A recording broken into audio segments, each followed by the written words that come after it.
Soft are my hands when I come to you. My beloved child, be still for a deep moment within yourself, not to search for answers from the world, but to hear my gentle yet unmistakable voice resonating within your soul. What is happening is not a meaningless disturbance, nor a passing emotion, but a sign of a spiritual movement I am carrying out to reposition you precisely where you were destined to stand long before you were aware of yourself. As it is written, as for God, His way is perfect, the word of the Lord is proven. Psalm 18:30. Therefore, what I am doing in you is not random, but carefully measured in wisdom far beyond your understanding. Perhaps you have wondered why in recent days your heart has not felt as settled as before. Why what once comforted you now feels unfamiliar, and why deep within there is a persistent calling you cannot ignore. Let me tell you this, it is not confusion, but a sign that I am drawing you away from what no longer fits in order to bring you closer to what has already been written for your life. For as it is spoken, I will instruct you and teach you in the way you should go. Psalm 32:8. Every stirring you sense is not disorder, but guidance. Understand that there are times when I do not immediately change your circumstances. Instead, I adjust the axis within you. That axis is the direction of your heart, the place that shapes every choice, every step, every response you make in life. The direction of the heart cannot be fabricated, nor can it be altered merely by willpower. It is the hidden place I touch and realign. When the heart's direction shifts even slightly, you may still move forward, still appear to progress, yet your destination will no longer match what I have appointed. Therefore, I do not allow that misalignment to continue. I intervene not to discomfort you, but to rescue you from a journey that would lead you off course. Like a skilled craftsman laying a foundation, I am measuring every angle and every line of your life anew. At times, this requires me to dismantle what you once considered familiar. Do you remember the prophet Elijah when he stood on Mount Horeb? He sought me in the wind, in the earthquake, in the fire, but I was not in those. I came in a still, small voice. 1 Kings 19:11-12. In the same way, you may expect a dramatic sign, yet I am working through subtle movements within you, movements only an awakened soul can discern. So do not be afraid when you no longer resonate with what once supported you. This is not loss, but necessary separation, so that you may enter a deeper union with me. As it is written, do not be conformed to this world, but be transformed by the renewing of your mind. Romans 12:2. The change you are experiencing is not something to resist, but something to embrace.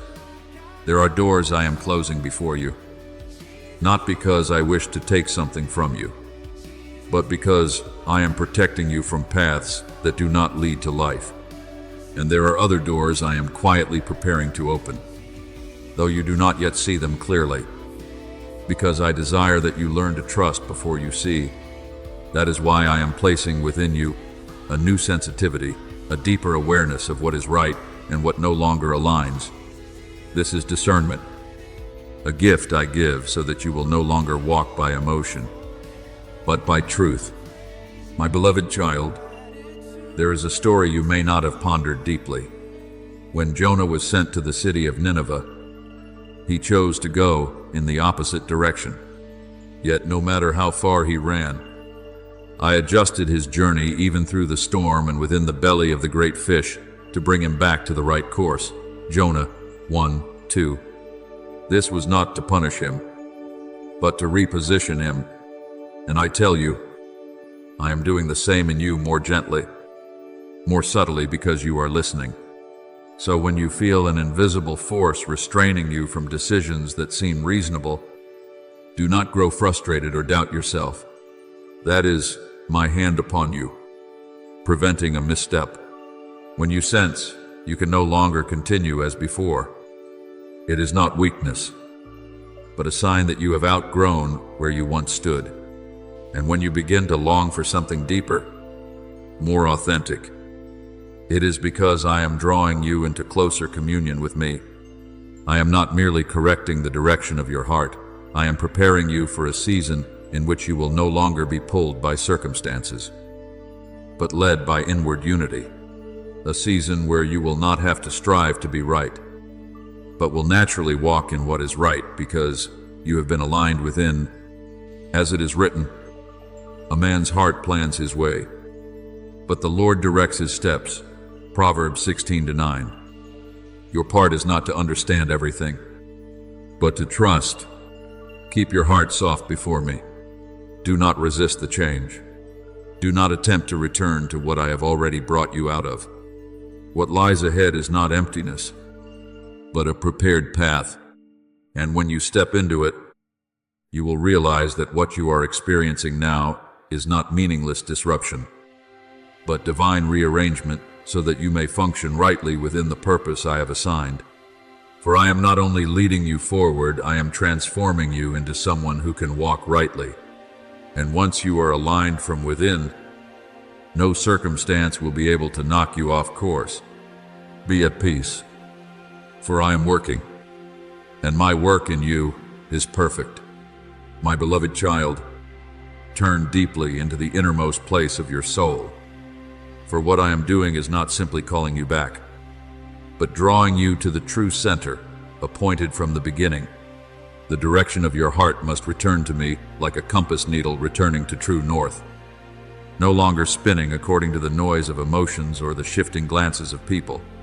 You have allowed circumstances to define your rhythm, the reactions of others to serve as your temporary compass, and your own expectations to guide your steps.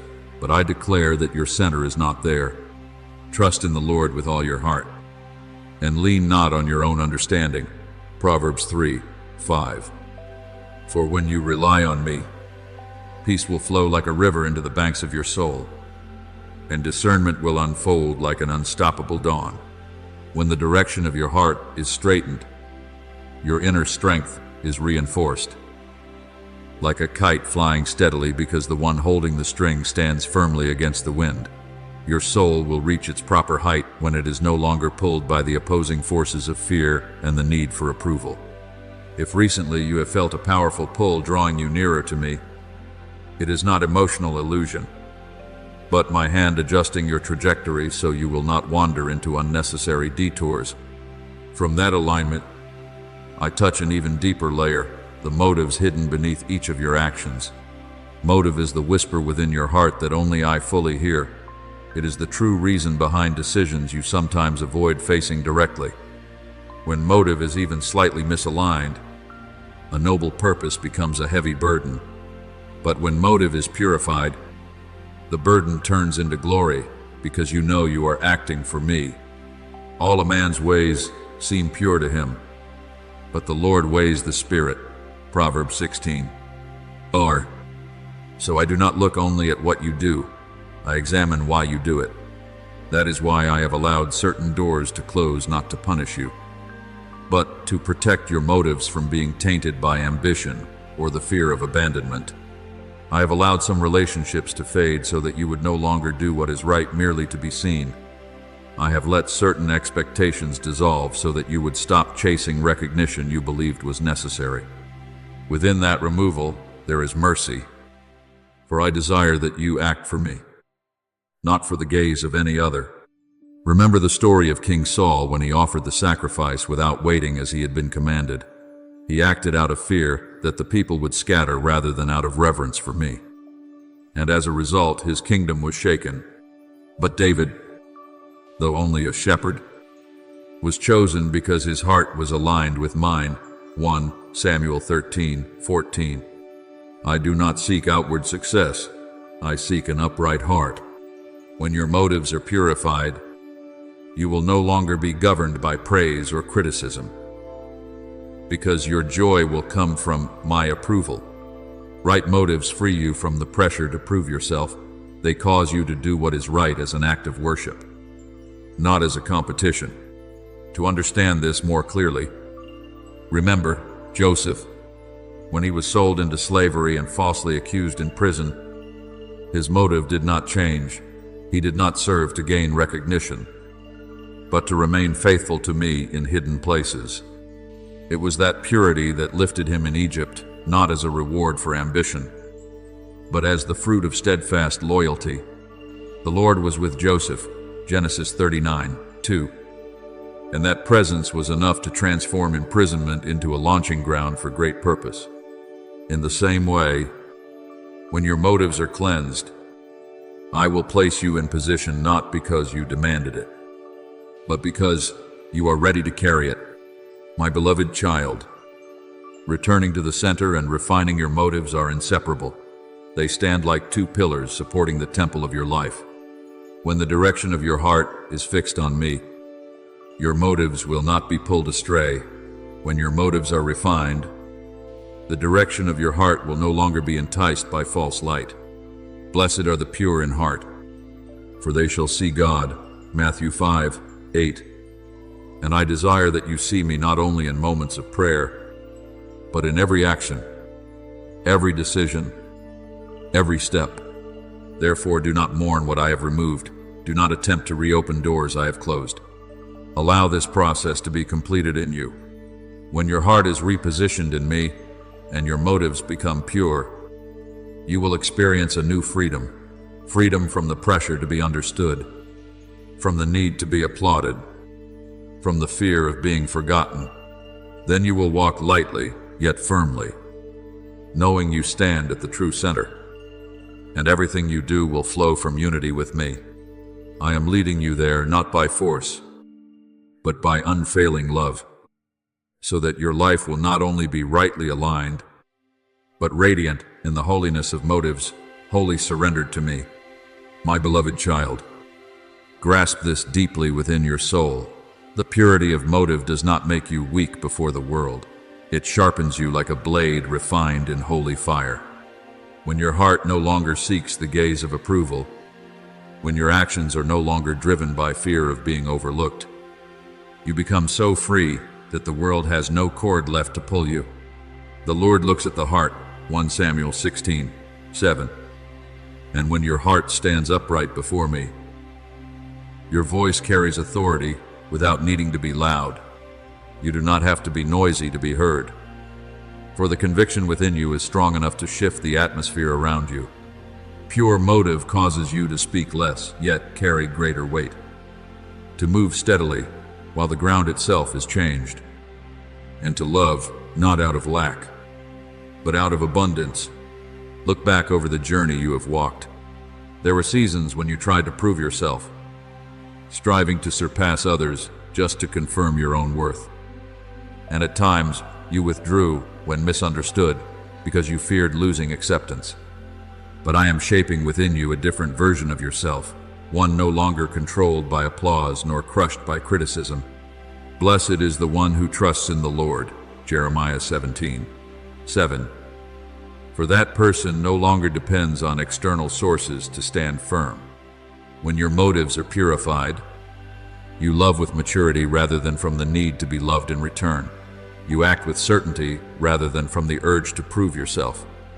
And if lately you have noticed that you are no longer drawn into silent competitions, no longer overly sensitive to praise or blame, know that I am completing a deep work within you.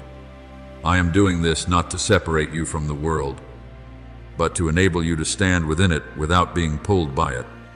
As I spoke to Joshua, be strong and courageous, Joshua 1:9, that strength did not come from outward encouragement, but from the awareness that I was with him. Pure motives mean you do not need to compete for position. Because your position has already been appointed, you do not need to strive to shine. Because the light within you is already bright enough. This purity frees you from invisible chains of ambition, of fear, of the craving to be seen. When those chains fall away, you no longer waste energy on what does not belong to you. From that refinement, I draw you into a deeper level of unity with me. When the direction of your heart is fixed on me and your motives are no longer mixed, a rhythm begins to form between us. Unity does not mean you know every detail of the plan. Unity means you walk with me in the same breath, in the same movement. We are co-workers with God, 1 Corinthians 3:9. And in that partnership, every step you take carries the weight of heaven. Your words are no longer mere sound, but keys that open doors. Your presence is not merely attendance, but the release of an atmosphere of peace. Remember Daniel, in the court of Babylon, filled with intrigue and rivalry. He did not compete to be promoted. He simply maintained faithfulness and pure motive before me. When others sought to bring him down, his integrity became the reason he was preserved in the lion's den, Daniel 6. He did not defend himself with noise, for I myself stood as his defense. That is the image of one who is aligned, not winning by strategy, but by unity with me, my beloved child. When these two pillars, the direction of your heart and the purity of your motives, are restored to their rightful place, your life will no longer feel fragmented. A unity of purpose begins to form like two rivers merging into one. You no longer struggle to find your role. You know where you are going, even if your eyes do not yet see the entire path. The righteous shall live by faith, Romans 1:17. And that faith is not blind, but trust in the one who leads. Battles that once exhausted you become lighter, because you no longer fight by your own strength, but from the position of one united with me. In that unity, your discernment becomes sharper, because it is no longer clouded by mixed motives. You are not drawn into invitations that do not belong to you, nor do you react to every challenge as you once did. You walk with the composure of one who knows they are sent, not one searching for a place to stand. This is the functioning of a life that has been aligned, not hurried yet not delayed, not loud yet full of authority, not self-promoting yet deeply influential. So, if you sense a new steadiness within, a freedom no longer bound by praise or criticism, a clarity no longer overshadowed by doubt, know that I am bringing you into a season of unity within heavenly purpose. You are no longer one who runs after the call of the world. You are one who steps in rhythm with me. And as you move in that rhythm, every motion becomes part of a greater design, a design written not only for today, but for the season ahead. Continue walking with me. For in this unity you do not merely discover purpose, you become purpose revealed. My beloved child, picture your soul as a bow resting in my hand. A bow is not created to lie idle, yet it is not powerful because it strains itself. Its strength lies in being drawn along the right axis, in the right direction, in the hand of the one who knows where he is aiming. When I draw you closer to the center, when I hold you in what feels like tension and waiting, it is not to delay you, but to prepare a precise trajectory. Be still and know that I am God. Psalm 46:10. That stillness is not passivity, it is the posture of trust. You are not strong because you rush forward. You are strong because you are drawn in the right direction by me. There are moments when you want to release quickly, to prove you are ready, to see the arrow leave the string. But I say to you, do not rush. An arrow travels far, not because it is released early, but because it is held long enough to be aimed accurately. The timing is mine. The direction is mine. The target is mine. Your part is not to calculate distance or measure the wind. Your part is to keep your heart and your motives rightly positioned. When those two align, there is no target I assign that you cannot reach. A man's heart plans his way, but the Lord directs his steps. Proverbs 16:9. You do not need to see the entire picture. You only need to remain in my hand. Perhaps deep within, you have asked, am I in the right season? Am I hearing the right signal? I answer you firmly, you are sensing rightly, hearing rightly, walking rightly, not because of your own wisdom, but because I am drawing the two pillars of your soul, the direction of your heart and your motives, back into their proper place. The stirrings you have felt are not oversensitivity. They are the mark of one entering a sacred harmony between heaven and my will. Your ears shall hear a word behind you, saying, "This is the way. Walk in it." Isaiah 30:21. That voice is not loud, but it is clear to one who has been aligned. Remember David when he stood before Goliath. He did not rush into battle to prove himself. He stepped forward with the conviction that I had chosen him for that moment. Others saw a giant warrior. David saw a target already set by me. A single stone, guided in the right direction in my hand, brought down what an entire army feared. 1 Samuel 17. It was not because the stone was powerful, but because it was released at the right time and along the right trajectory. So it is with you. You do not create victory on your own. I am the one who aims and sends you into purpose. You are not a wandering object trying to discover an orbit in an undefined expanse. You are a star I have set upon its appointed path. When I draw you back, it is not restraint, it is preparation for precise release. The Lord makes firm the steps of the one who delights in him. Psalm 37:23. You do not need to sustain unity through strained effort. You need only allow me to lead, to adjust, to complete the work I began in you. This season is not one in which you search for me in confusion. It is the season in which I draw you into everything I have already ordained. The synchronization you are experiencing cannot be learned from books, nor can anyone teach you how to achieve it. It is born of divine alignment when the direction of your heart is wholly set on me and your motives are no longer mixed. When those two unite, every step you take carries heavenly weight. Your words open doors not because of volume, but because of authority. Your presence releases peace, not because you strive to create it, but because you stand in the right orbit. Battles that once exhausted you grow lighter, because you no longer shoot arrows in every direction. You release only when I speak. Therefore, my beloved child, do not fear the sensation of being drawn back. Do not mistake waiting for stagnation. Trust that I am aiming at something greater than what you can see.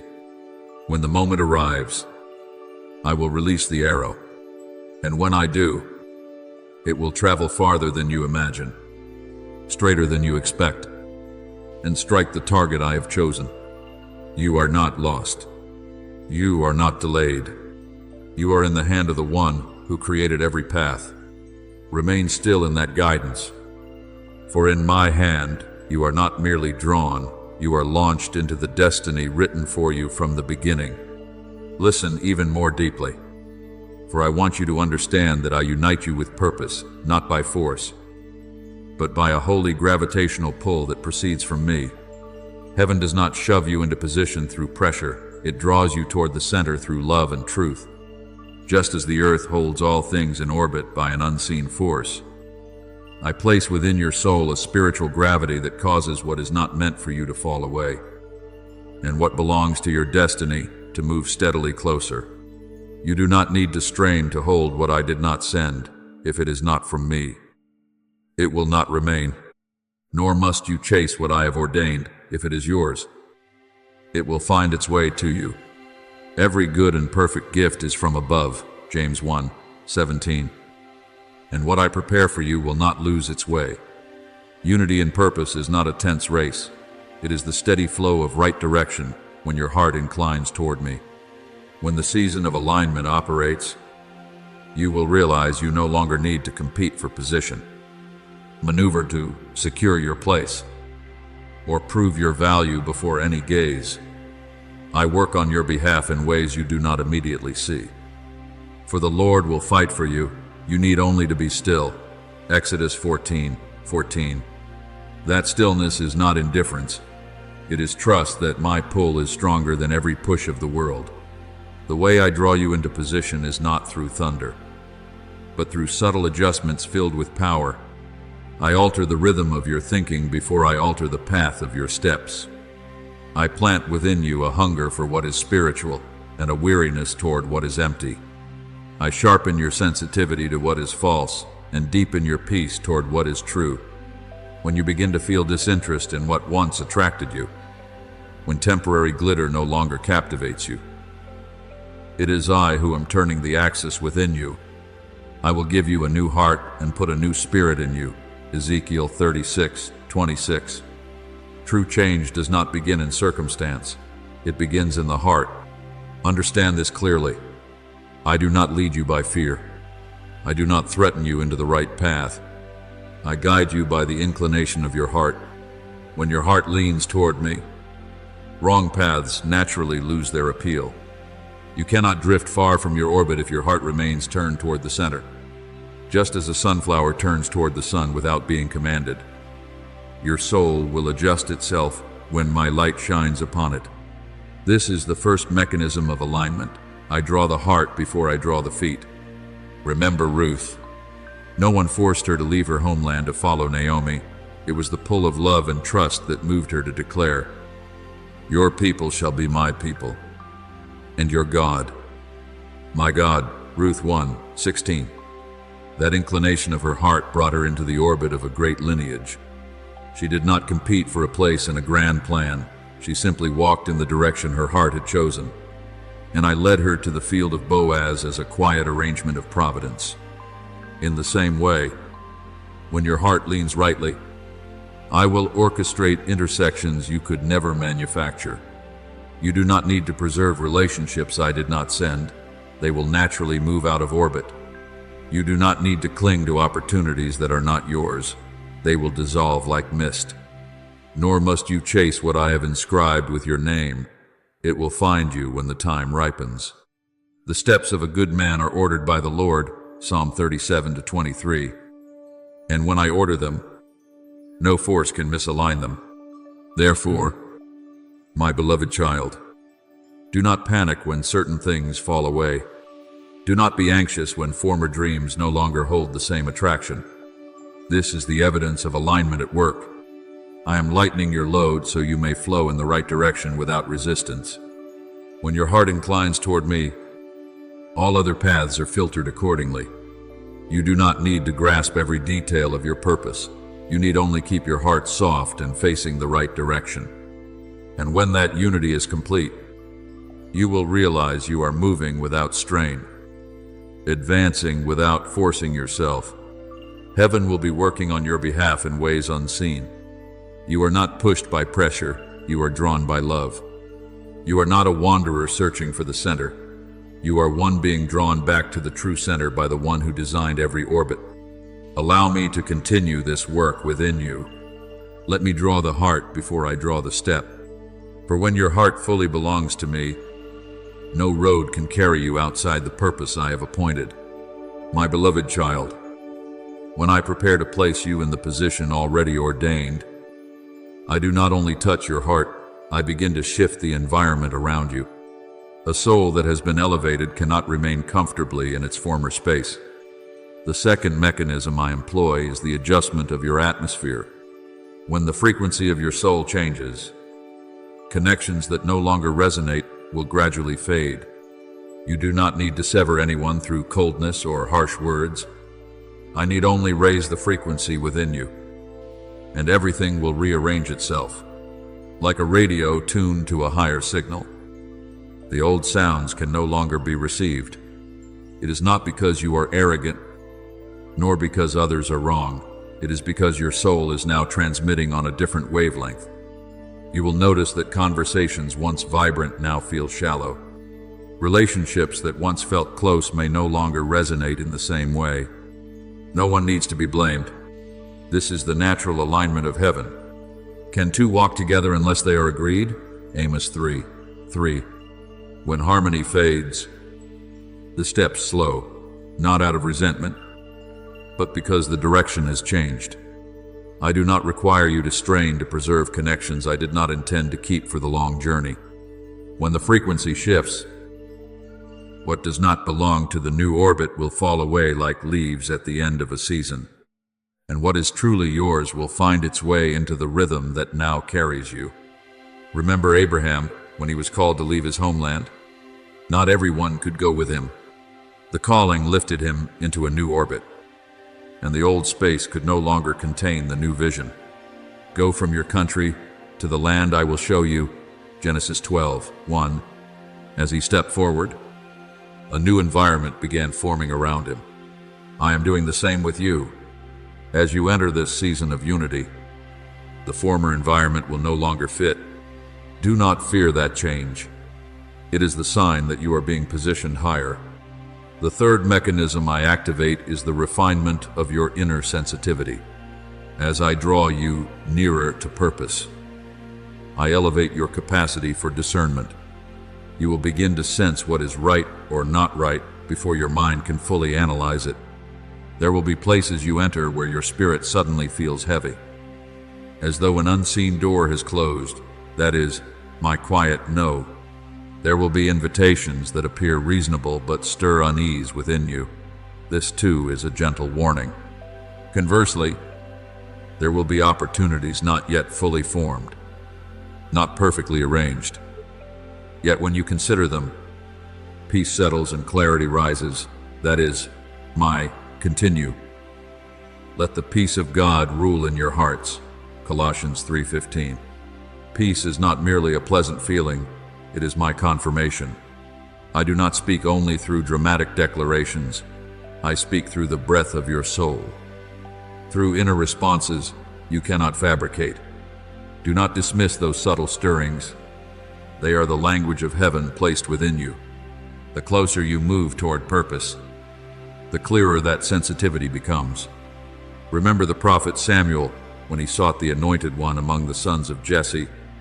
He looked at outward appearance and assumed Eliab was chosen. But I said, the Lord does not look at the things people look at. 1 Samuel 16-7. Discernment does not arise from appearance, but from sensitivity to what I am doing. Likewise, you will no longer be deceived by surface impressions. You will sense before you fully understand. This is not confusion, it is the upgrading of your spirit. My beloved child, when your environment is adjusted and your sensitivity heightened, you will realize you no longer need to struggle to remain on course. You do not have to sever everything by your own effort. I change the frequency and circumstances rearrange themselves. You do not have to exhaust yourself analyzing every detail. I place within you a perception clear enough to know when to move and when to pause. I will instruct you and teach you in the way you should go. Psalm 32:8. I do not leave you wandering among vague signals. Therefore, do not fear when certain relationships quietly drift away. Do not worry when old conversations no longer nourish your spirit. Do not doubt when you sense an inner door closing, even while the outer one appears open. This is alignment at work. I am preparing you for the right position, the right environment, the right rhythm. And when these three mechanisms shifted frequency, adjusted atmosphere, and heightened discernment operate together, you will walk not in confusion, but in sacred synchronization. You are not losing anything that truly belongs to you. You are not missing anything I have ordained. You are simply being repositioned into your true orbit. And when that orbit is complete, you will look back and understand that every falling away, every shift, every inner stirring was my hand guiding you, not with shouting, but with the subtle and powerful precision of the one who knows exactly where you belong. My beloved child, when I prepare to place you into a new position within your appointed purpose, I do not only adjust your heart, your environment, or your sensitivity. I awaken within you what I call holy unrest. Do not confuse it with anxiety. Anxiety makes you shrink, makes you fearful, makes you want to escape. Holy unrest is different. It does not cause panic, but it makes it impossible for you to remain settled in the old. It is like the feeling of knowing an important guest is about to arrive. No one pressures you, yet within you there is a gentle but unmistakable urge. Prepare, arrange, make ready. You have not yet seen the guest, nor heard the knock, but you know the moment is near. When I reposition you, I always place this movement within your heart. It prevents you from remaining at ease within former structures, even if those structures were not wrong. The issue is not that the old was sinful. It is that it no longer fits the new shape I am forming within you. See, I am doing a new thing. Now it springs up. Do you not perceive it? Isaiah 43:19. That new thing does not always begin with thunder. Often it begins with a subtle stirring in the soul. You begin to feel that old patterns have become too narrow. Habits that once sufficed no longer satisfy. Boundaries once acceptable can no longer contain you. This is not fleshly dissatisfaction. It is evidence that something has shifted in the spiritual realm. Remember Elisha when he was plowing the field. His life stable and predictable. But when Elijah passed by and threw his cloak upon him, holy unrest was awakened. He could no longer continue plowing as before. It was not that farming was wrong, but that a new identity had been called forth within him. 1 Kings 19:21. He slaughtered the oxen, burned the plow, and stepped into a new orbit. That unrest did not make him frantic, it made him decisive. In the same way, when I place holy unrest within you, it is a sign that the time has come. Do not extinguish it merely to preserve familiarity. Holy unrest prepares you without revealing the entire plan. It causes you to rearrange priorities, revisit unfinished matters, and cleanse what is unnecessary.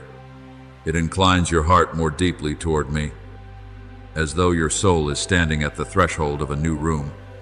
Prepare the way of the Lord, Isaiah 40:3. That preparation begins within. When I place holy unrest in you, it is my signal that a new position is forming. Then I activate the fifth mechanism, bringing you into ordained intersections. This is where you begin to encounter coincidences your mind cannot fully explain. You arrive at the right time, meet the right person, hear the right word, open the right door, decline the right opportunity. You may call it chance. I call it prearranged crossings. The steps of a good man are ordered by the Lord, Psalm 37:23. When you are aligned, I orchestrate timing, people, and circumstances like a composition written beforehand. Remember the Ethiopian official reading the prophet Isaiah in his chariot. Philip did not meet him by accident. I directed Philip to that desert road at precisely the right moment. Acts 8:26-29. An intersection had been prepared in advance. When two orbits met, purpose was activated. Likewise, as you walk in alignment, I will lead you into such intersections. A conversation that causes your spirit to ignite. A word that awakens what I planted long ago. An opportunity that opens and brings peace to your heart even before clarity arrives. This is not coincidence. It is the coordination of heaven. You will recognize those intersections not merely with your intellect, but through your inner response. There will be people you meet, and your spirit will brighten, as though something deep within has been recognized. There will be opportunities that cause your heart to open rather than contract. There will be words that make your heart burn. Like the two disciples on the road to Emmaus who said, "Were not our hearts burning within us?" Luke 24:32. When your heart burns in that way, it is a confirmation. My beloved child, when holy unrest and ordained intersections operate together, you will understand that I am not pushing you into unfamiliar territory. I am drawing you into a prepared position. You do not need to manufacture these meetings through strategy. You do not need to chase every opportunity with anxiety. I dispatch angels to coordinate timing, use circumstances to open pathways, and guide you through small steps toward greater places. The Lord Himself goes before you, Deuteronomy 31:8. When I go before you, Your role is simply to follow. Therefore, do not fear the stirring within. Do not doubt the intersections that seem coincidental. When you sense yourself being drawn toward a point of light, when a door opens precisely as you are ready, when a meeting awakens your spirit, know that I am positioning you. Everything is aligning not to confuse you, but to place you at the crossing of time and purpose. At that crossing, you will realize nothing is accidental. Everything bears my imprint, situating you exactly where you belong. My beloved child, as I lead you deeper into this season of alignment, I do not only open doors ahead, I awaken what I planted long ago behind you. The sixth mechanism I employ is the awakening of spiritual memory. There are promises I whispered to you in distant seasons, perhaps when you were young in faith, perhaps in the midst of sorrow, perhaps at the threshold of a former chapter. You thought you had forgotten. You assumed those visions were fleeting emotions. Yet when the time ripens, I cause them to rise again like an echo resounding within your spirit. I will remember my covenant, Leviticus 26:42. When I remember, you remember. Suddenly, an old image returns with renewed vitality. A dream once shelved ignites again. A promise that seemed distant becomes as near as breath. This is not nostalgia, it is activation. I am awakening the spiritual DNA within you, what I embedded in your being before circumstances covered it with dust. You do not enter a new season through strain, you enter through the reactivation of seeds long sown. When Joseph stood before Pharaoh, he did not receive a new dream. He stepped into the fulfillment of the dream I gave him in his youth, Genesis 37:41. The years of imprisonment did not erase the promise, they prepared him for its unveiling. Those who are aligned do not always receive something entirely unfamiliar. They witness what was old returning with new life. When spiritual memory awakens, it signals that you are being elevated into a higher dimension of the same promise. You begin to realize that what once stirred you deeply was not illusion, it was blueprint. And when that blueprint is reactivated, your soul feels as though it has found itself again. He has made everything beautiful in its time, Ecclesiastes 3:11. Some things are beautiful only when the timing is right, when I cause them to live again. It is because the appointed hour has arrived. The seventh mechanism I employ is to reduce the noise and amplify my voice. You will notice that you are no longer drawn to emotional turbulence as you once were. The dramas, comparaison, rivalries, and arguments that once stirred you now feel draining. You no longer sense the need to participate in every discussion or to defend your perspective in every setting. This is not coldness, it is refinement.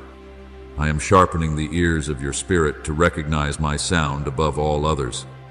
Hear, O Israel, Deuteronomy 6:4 was not merely an ancient call, it is a summons to every soul that is called. As the noise diminishes, you begin to crave quietness. You seek truth more than excitement. You desire my presence more than the clamor of the crowd. You speak less, yet you listen more deeply. You no longer feel compelled to explain everything, yet your inner understanding grows clearer than ever. This is evidence that I am guarding your unity with purpose. A called soul must learn to hear the voice of heaven above its own. When Elijah stood upon the mountain, I was not in the wind or the earthquake, but in the still small voice. 1 Kings 19:11-12. You are being trained to recognize that whisper amidst countless sounds. My beloved child, this change is not a personality shift, it is spiritual maturity. I am lowering the volume of the world to increase my volume within you. When you are no longer captivated by comparison, when you no longer seek victory in debate, when you discover a quiet joy in stillness, that is me, establishing an inner sanctuary within you. That space is where I speak, where I guide, where I protect. Look at David in his years as a shepherd. Before he stood before a king, before he defeated Goliath, He learned to hear me in the wilderness. The silence of the fields trained his ear to distinguish the roar of a lion from my call. That listening prepared him for the throne. In the same way, I am training you in quietness so you will not be lost amid the noise of the city. When spiritual memory is awakened and noise is reduced, you enter a deeper state of unity. You do not need new inspiration every day. You live within the current of an old promise renewed. You do not need to argue to confirm your rightness. You listen and know. You do not have to search for my voice in chaos. You recognize it in stillness. So if you find yourself less interested in emotional noise, if you begin to hunger for quiet and truth, if former promises rise again in your heart with renewed strength, know that I am lifting you higher. I am protecting your unity with purpose by clarifying my voice and dimming the rest. And when your ear has grown accustomed to my sound, you will walk without needing applause, without the spotlight, but with the assurance of one who knows the source they are hearing. My beloved child, as all these mechanisms I have set in motion converge, there will be one unmistakable sign your soul cannot deny. You will begin to feel yourself drawn into the center of something greater than yourself. It is not ambition striving for heights. It is not self-created fantasy about a grand future. It is a deep awareness that your life is being placed into a powerful current, and you no longer need to swim against it or search for alternate paths. You simply step into its flow. The river of God is full of water, Psalm 65:9. And when I place you in that river, you no longer wander in search of a source. You are within it. You will find yourself asking fewer questions out of confusion and seeking fewer exits from what I am shaping. A strange assurance will settle over you. You are being drawn. You are being led. You are being turned in the right direction. You are being positioned according to what was determined before time began to count. Before I formed you in the womb, I knew you. Jeremiah 1:5. What I am doing is not a reaction to present circumstances. It is the fulfillment of what I wrote from the beginning. When you step into that center, you no longer struggle to maintain balance. The center itself sustains you. From that center, I commission you as a guardian of unity. This commissioning is not a title for display. It is a sacred responsibility laid upon your shoulders.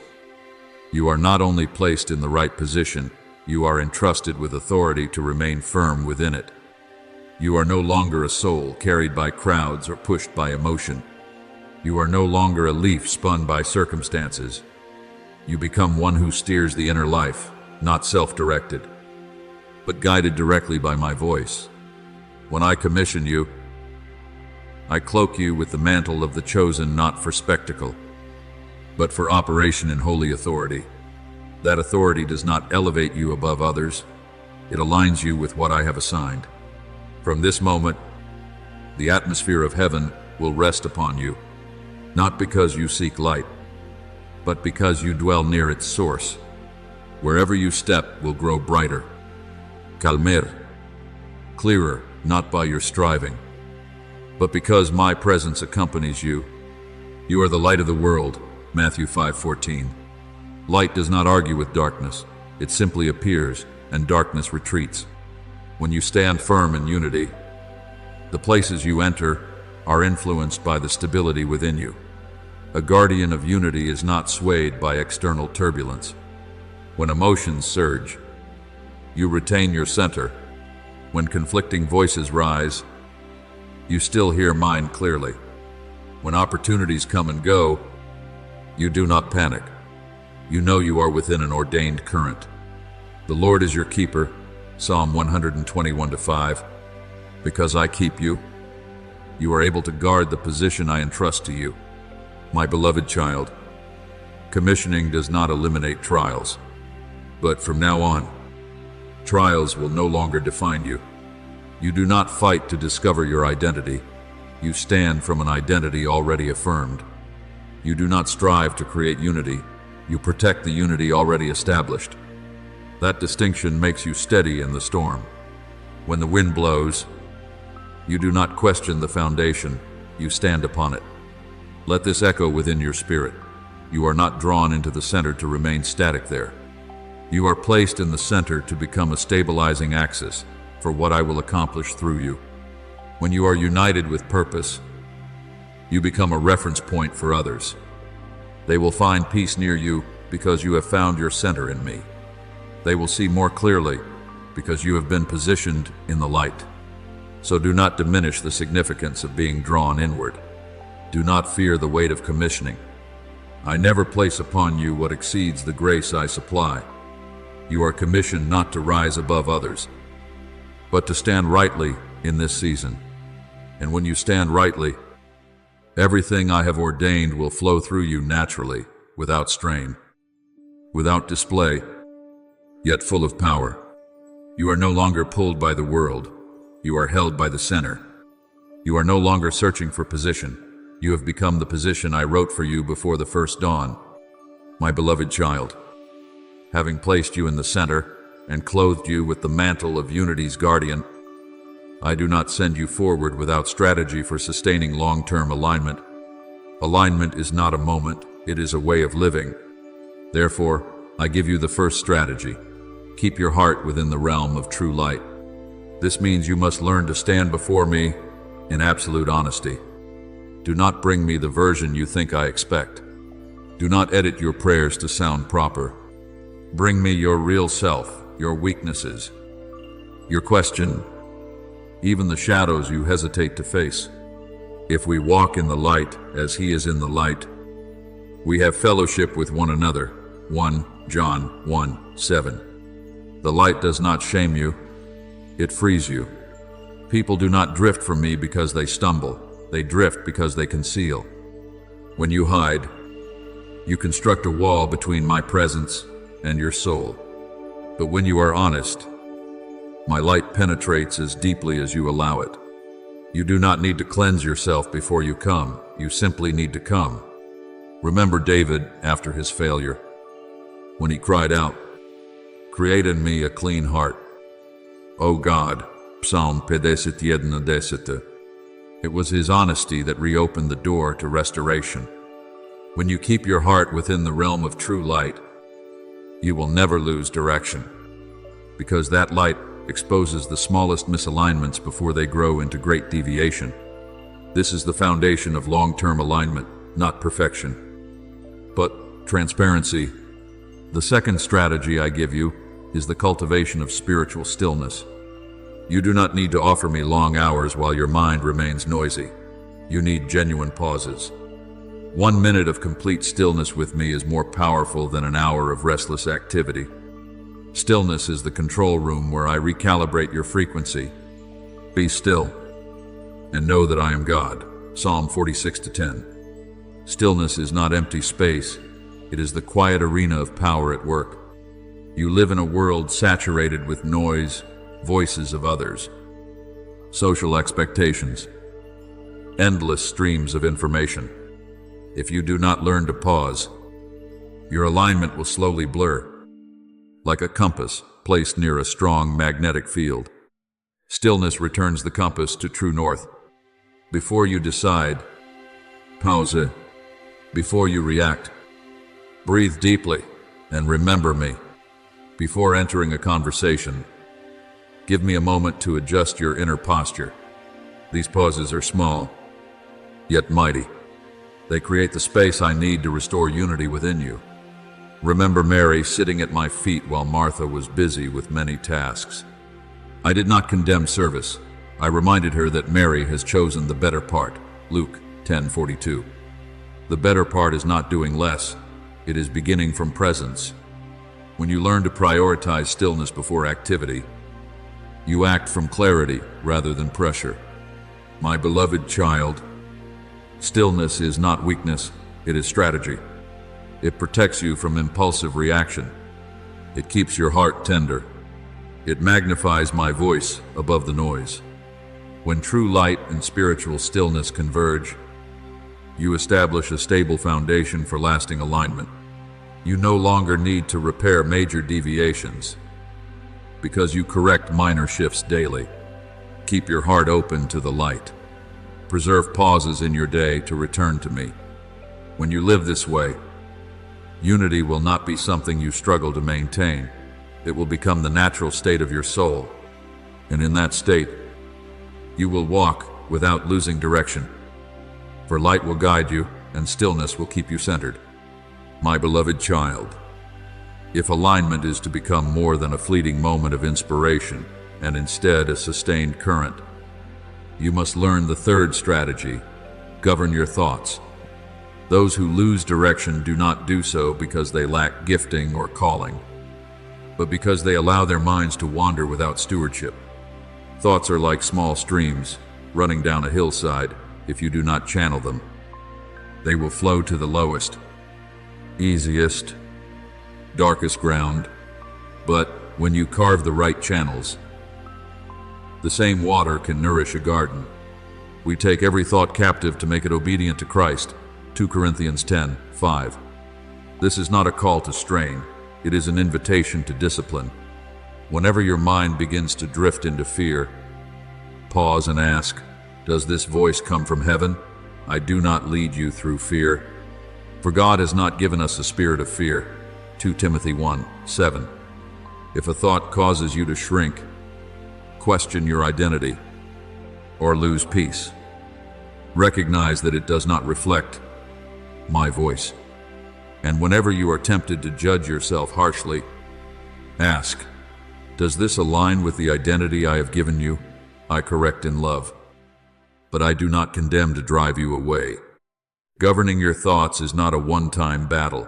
It is daily vigilance.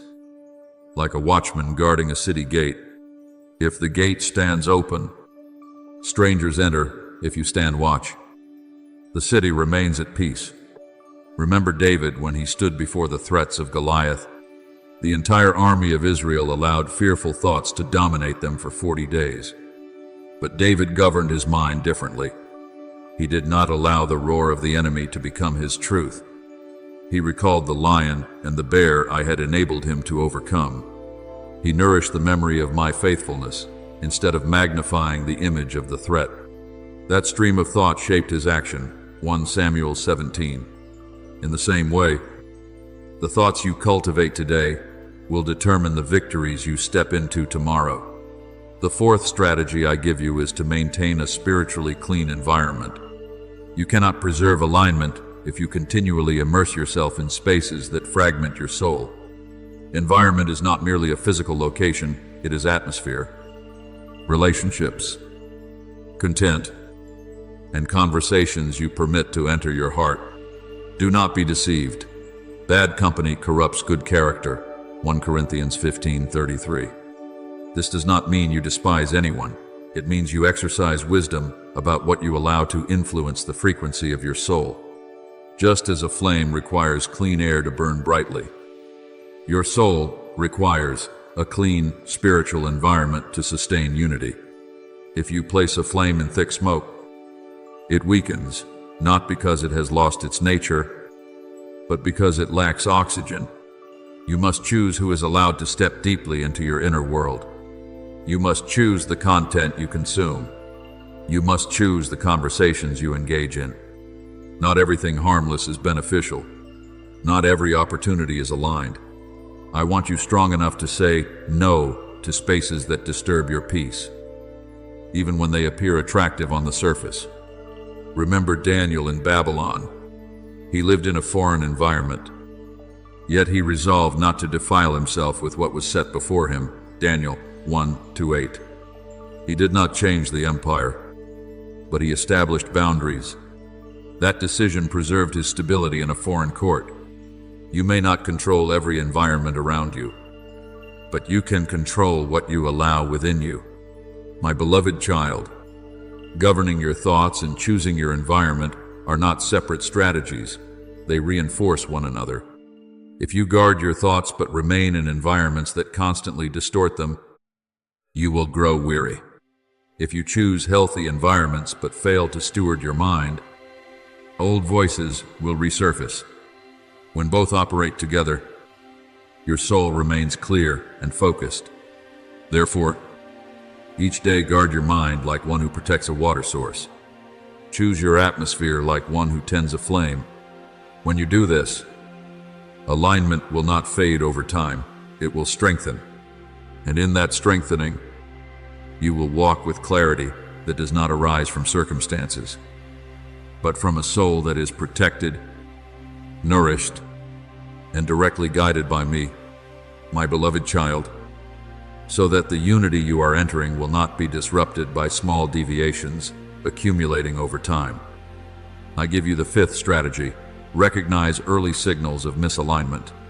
Alignment is rarely lost in a single day. It is distorted by subtle fluctuations you ignore. Whenever you sense an unrest that is not holy, no longer a preparation stirring, but an anxiety that makes you frantic, pause. Whenever you are pulled into impure emotions, comparison, or disproportionate reactions, do not dismiss it. Those are warning lights flashing on the control panel of your soul. Above all else, guard your heart, for everything you do flows from it. Proverbs 4:23. When your heart shifts off center, everything else will gradually follow. Do not wait until interference becomes a storm. Do not allow a minor deviation to evolve into a long-term wrong trajectory. Realign while it is still small. Return to the fundamental question: where is my heart leaning? Are you seeking me? Or seeking validation? Are you moving from peace or from pressure? Early correction is grace. It spares you unnecessary cycles of pain.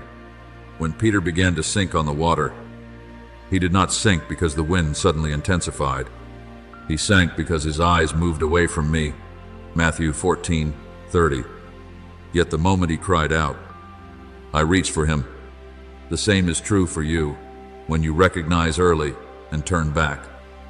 I immediately steady you. The sixth strategy I give you is this: choose action according to heaven, not according to mood. You must understand this clearly. Emotions are signals, but they are not the driver. Emotions can inform you of what is happening within, but if you hand them the steering wheel, you will constantly change direction. Some days you will feel inspired, other days you will feel weary.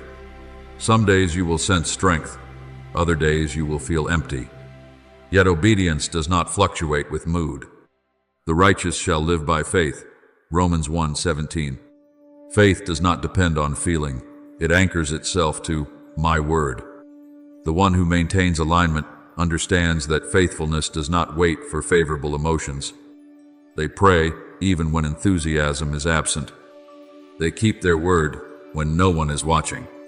They follow my guidance even when their heart feels tired. Look at Daniel. He did not pray 3 times a day only when he felt inspired. He maintained that discipline even when he knew it could lead him to the lion's den. Daniel 6:10. The stability of his actions became the foundation of his spiritual stability. My beloved child, spiritual maturity is not measured by emotional intensity, but by quiet faithfulness. When you act according to my leading rather than your mood, you reinforce your trajectory. Every small act of obedience becomes an anchor point that keeps you from drifting. When you choose to do what is right, even when you do not feel like it, you are declaring to your soul that I am your guide, not your emotions. Remember, I do not deny your emotions. I created them, but I did not appoint them as your master. Emotions shift with circumstances. My word does not. When you learn to listen to emotional signals without allowing them to control you, you step into true freedom. You may feel sorrow and still remain faithful. You may feel weary and still obey. You may feel doubt and still move forward. When you recognize misalignment early and choose action according to heaven rather than mood, your alignment becomes reinforced like a strengthened foundation. You no longer need to repair major failures because you correct minor fluctuations. You are no longer tossed by emotional waves because you have learned to keep your hands steady on the guidance I provide. Therefore, each day observe your soul with gentleness and vigilance. When you detect deviation, Return immediately. When emotions surge, ask, where is he leading me? When you live this way, unity will no longer be fragile.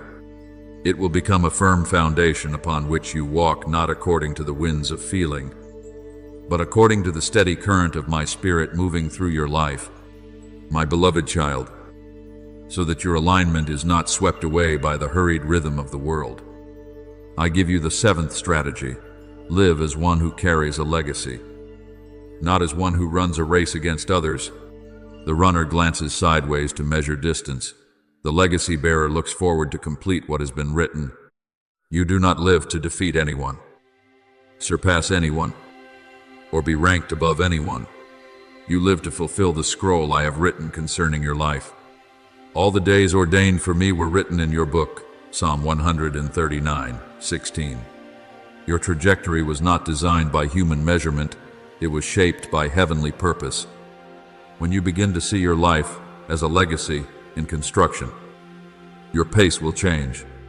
You will no longer hurry out of fear of missing out. You will no longer compare your path with another's. You will understand that a house built to endure generations is not erected in haste. It requires deep foundations and stones placed with care. The one who lives for legacy walks in humility, knowing what is built today will echo tomorrow. A good man leaves an inheritance to his children's children, Proverbs 13:22. That inheritance is not merely material, it is faithfulness. Faith and enduring alignment. Remember Noah. He did not build the ark to outperform others. He built it to complete what I had spoken. Even though rain had never yet fallen, Genesis 6. He did not chase the crowd, nor did he argue for recognition. He lived as one, preparing a legacy for days not yet seen. That steadfastness kept him aligned in the midst of a generation that had lost its way. So it is with you when you live as a bearer of legacy. You are no longer pulled by the race of the world. You do not need another person's destination to validate your own. The one who lives for legacy carries weight in every step. They do not react impulsively, because they understand. Each decision lays a stone in the foundation. They do not speak carelessly, because they know words can echo beyond their lifetime. They do not drift easily, because they recognize that a slight deviation today can tilt the entire structure tomorrow. That awareness safeguards the unity within them. And now, my beloved child, I seal this word upon your life as a sacred engraving. You enter this season of unity not by your own strength, but by my leading. You do not maintain alignment through strained effort, you sustain it through surrendered trust. Commit your way to the Lord, Psalm 37:5. When you entrust it to me, I carry the rest.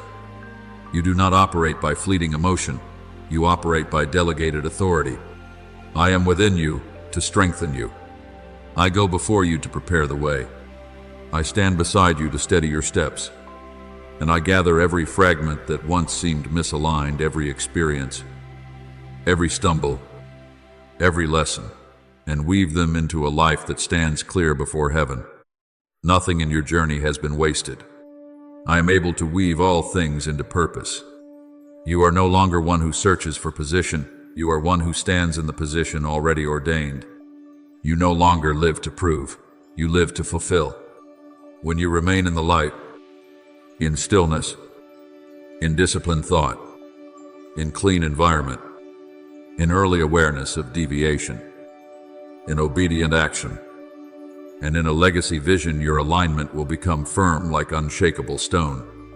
Walk as one who carries your scroll in hand, knowing each page is being written under my guidance. And when you reach the end of your journey, what will matter is not that you ran faster than others, but that you completed what I entrusted to you. That is true unity. That is authentic legacy. And that is a life sealed by me. Thank you for listening to this message. Know that you are not merely a spectator, you are chosen to live daily in the presence of the Word of God. Do not forget to subscribe and turn on the notification bell so you do not miss any sacred message. Amen. My beloved child, quiet your heart in this moment, and do not let the noise of the world drown out what I am whispering into the depths of your soul. There is a movement taking place beyond what your eyes can see, silent, yet filled with authority. It does not roar like a storm, yet its weight is enough to shake what once seemed unshakable. I am allowing my light to spread into corners, long shielded by habit, by silence, by compromises that once appeared harmless. You may think that the recent tensions within your family are merely clashes of personality or the pressure of daily life. But I tell you that I am working at a deeper level. As it is written, nothing is hidden that will not be revealed, nor secret that will not be made known. Light does not come to destroy, but to restore everything to its rightful place. When I begin to purify, I often start with what is closest to you. For the home is the foundation of generations. If there is a crack in that foundation, I cannot allow it to continue quietly spreading. You may see someone you dearly love suddenly become vulnerable. Things once buried and carefully guarded may no longer remain concealed. They may tremble. They may weep. They may speak aloud, secrets that were once locked away in silence. Do not let your heart grow hard in disappointment. And do not allow anger to cloud your compassion. I do not expose in order to condemn. I expose in order to rescue, as I have declared.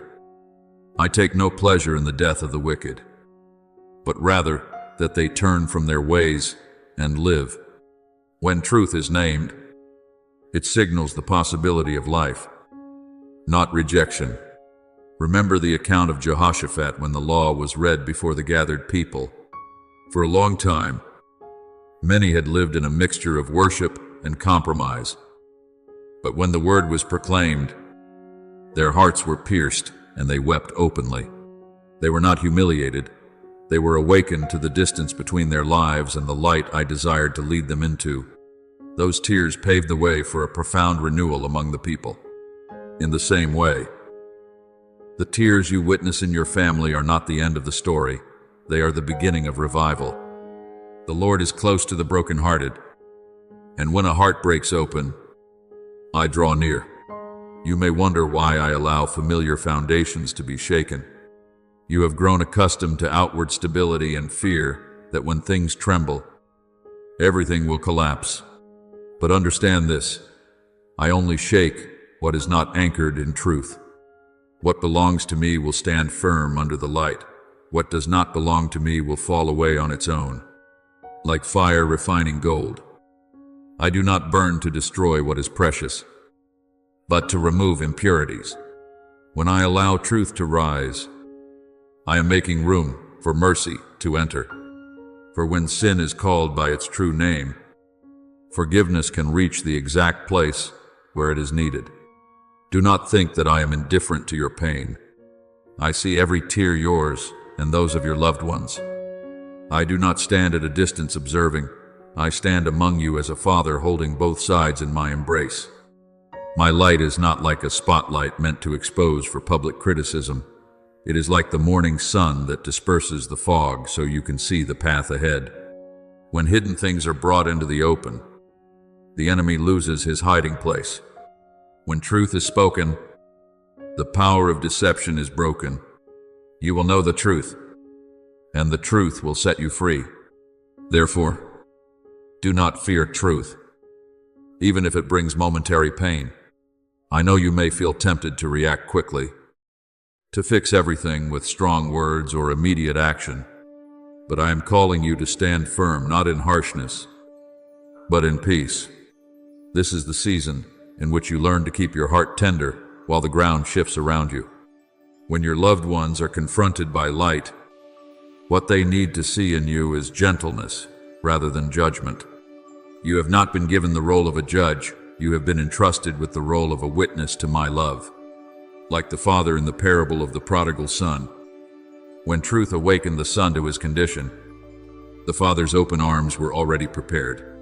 I am teaching you to stand in that place, so that when truth awakens them, mercy flowing through. You may lift them up.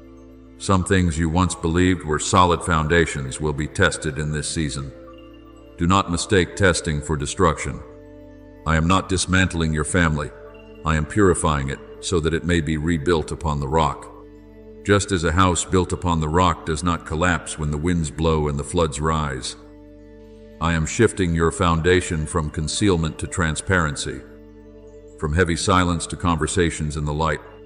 The process may weary you, yet it will bring a freedom that generations before you never fully touched. Therefore, my beloved child, do not retreat when the light grows intense. Do not attempt to draw the curtain back down when I am the one lifting it. Trust that I know exactly what I am doing within your household. I am opening a door for healing to begin. I am bringing an end to cycles of concealment and inherited pain. I am writing a new chapter where truth and grace stand side by side, not as enemies, but as companions. Stand with me in this work.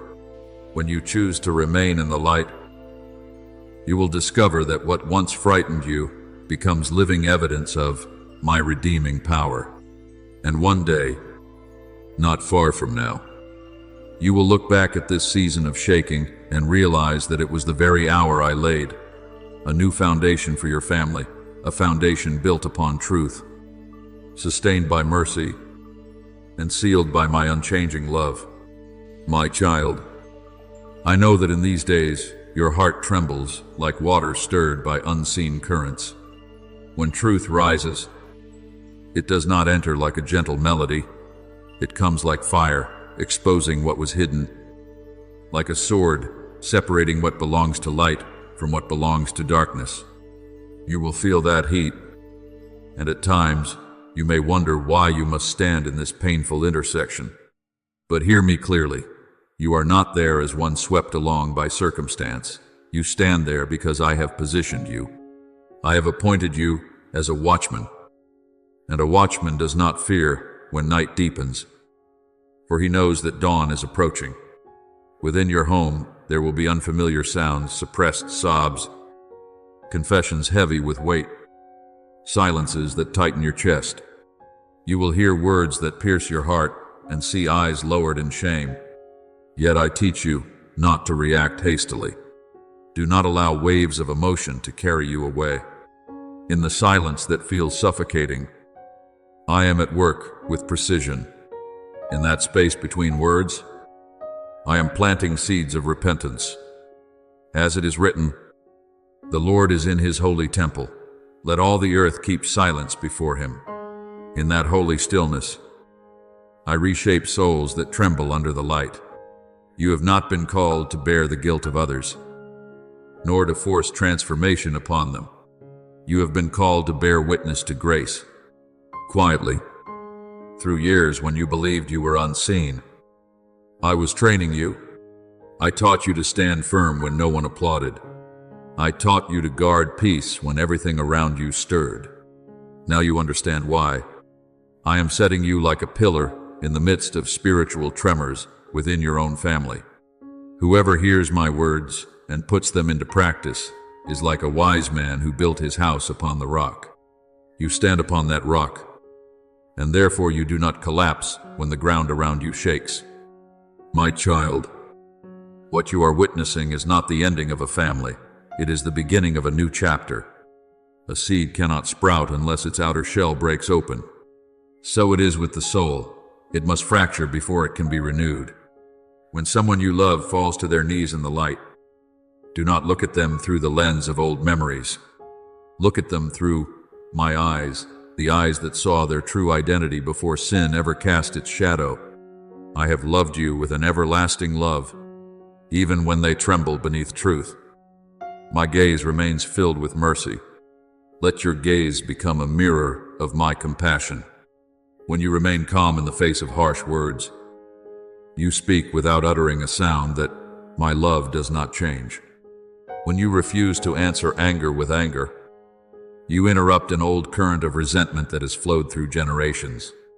You were not chosen because you are stronger than others, but because you know how to kneel. You were not placed within that family to endure them in silence. but so that through you I might redirect their course.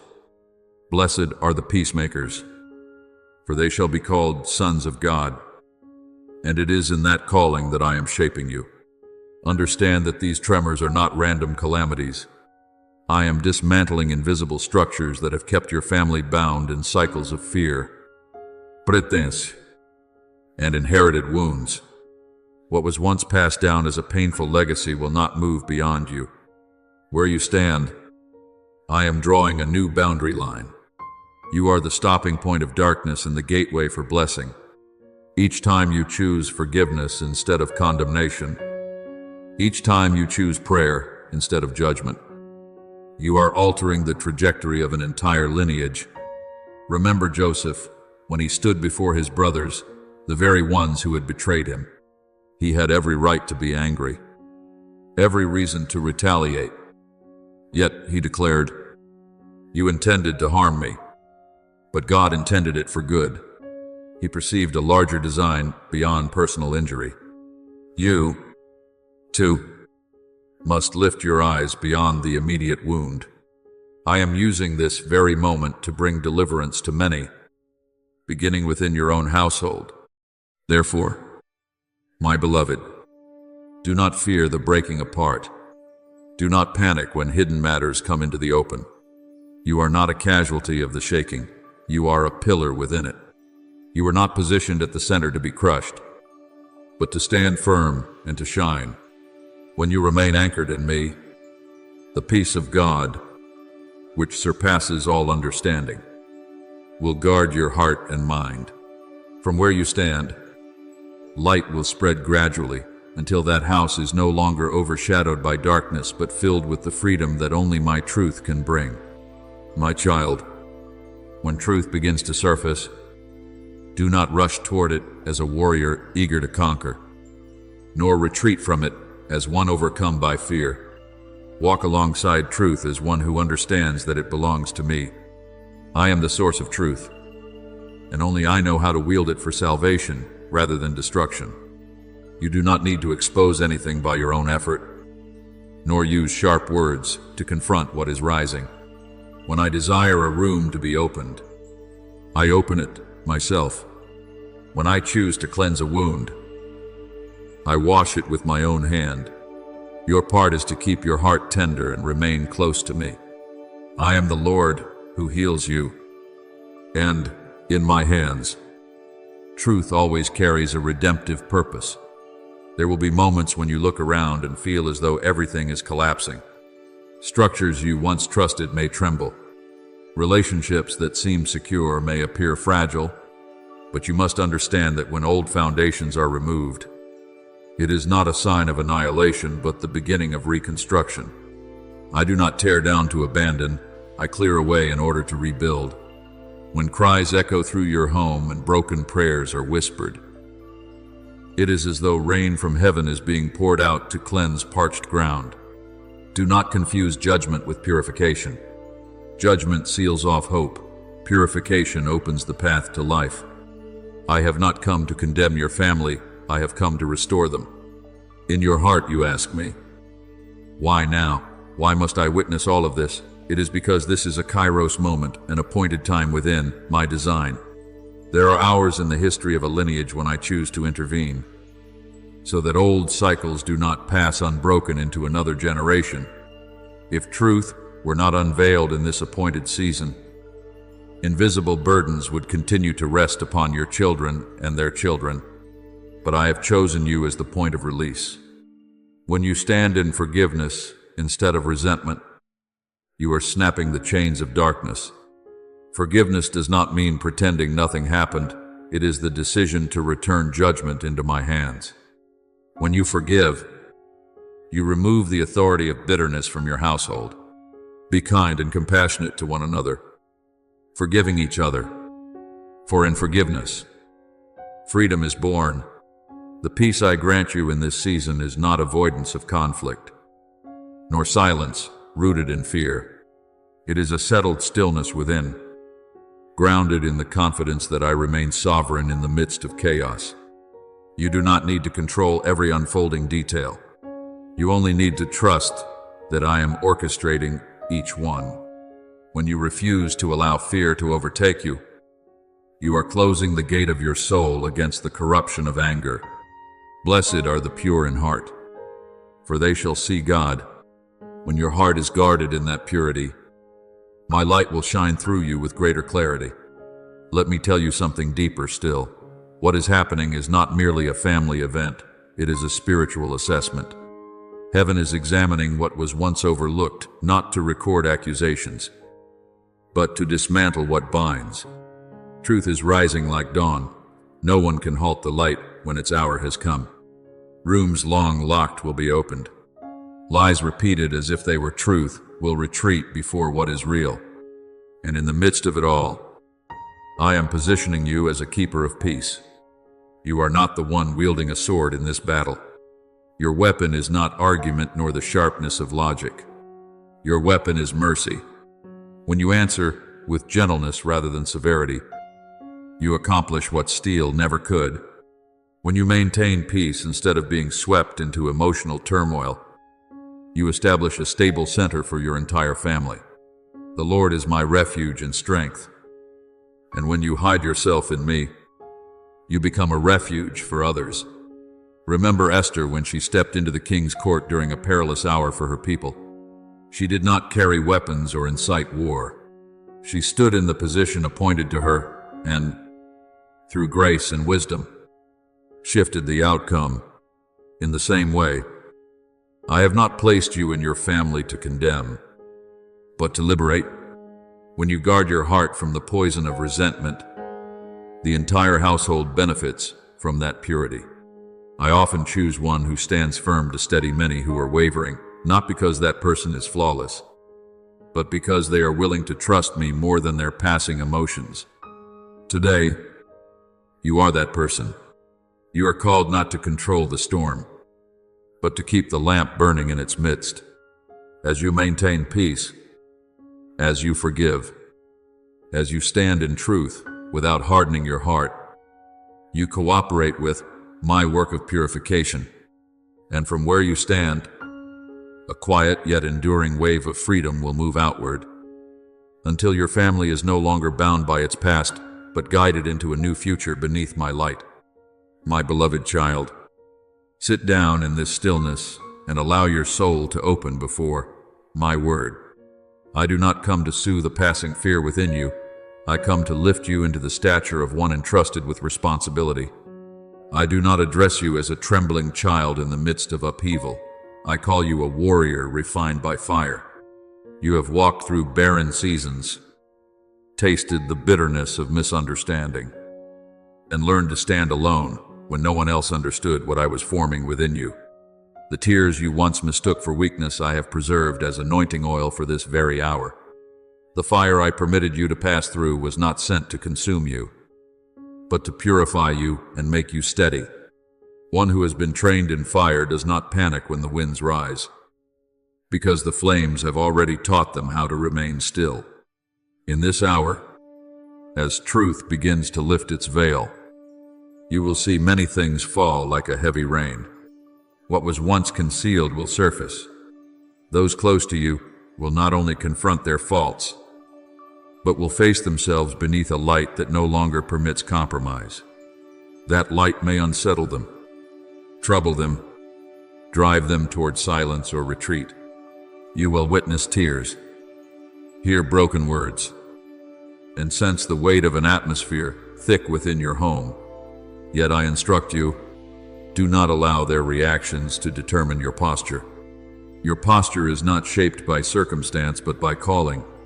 You are not to respond according to the flesh. You are summoned to reflect the Spirit. If we live by the Spirit, let us also walk by the Spirit. You are not led by emotion. You are led by me. Be still and know that I am God. This is not a lullaby meant to quiet you. It is a command issued in the midst of chaos. The peace I have placed within you is not frailty, but armor. When you remain calm in the face of cutting words, you are building walls around your soul. When you refuse to answer anger with anger, you are depriving the enemy of its breath. Resentment is the air in which darkness survives.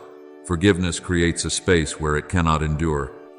You may think your silence signals defeat, but I tell you that you are prevailing according to the pattern of heaven. Do not be overcome by evil, but overcome evil with good. That is the strategy of my kingdom. Forgiveness, my child, is not pretending that pain never occurred. It is severing the invisible cord that ties your soul to another's sin. When you cling to bitterness, you bind yourself to the very thing you long to escape. When you release it, you open the door for grace to flow. Forgiveness is like a double-edged sword. One edge cuts the chains of the other edge frees you. Do not believe the whisper that forgiveness is weakness. Only those strong in the spirit possess the courage to lay down resentment. Be merciful, just as your Father is merciful. When you act in this way, you bear my mark. I am not training you merely to manage reactions. I am forming you to reign in peace. Spiritual authority is not displayed through volume or outward force, but through the ability to remain centered while everything else trembles. You have been prepared for this hour. The nights you prayed in silence, the moments you chose restraint over retaliation, the times you knelt instead of rising to argue, none of it was wasted. I have been shaping you to stand firm when truth ignites like flame. You are not called to add fuel to that fire, but to carry water in your hands. Look to Stephen when he stood, surrounded by stones and curses. He did not retaliate. He did not allow hatred to take root. Instead, he lifted his eyes and released forgiveness over those who were harming him. In that very moment, heaven opened. Do you see it? When you forgive in the midst of pain, the heavens respond.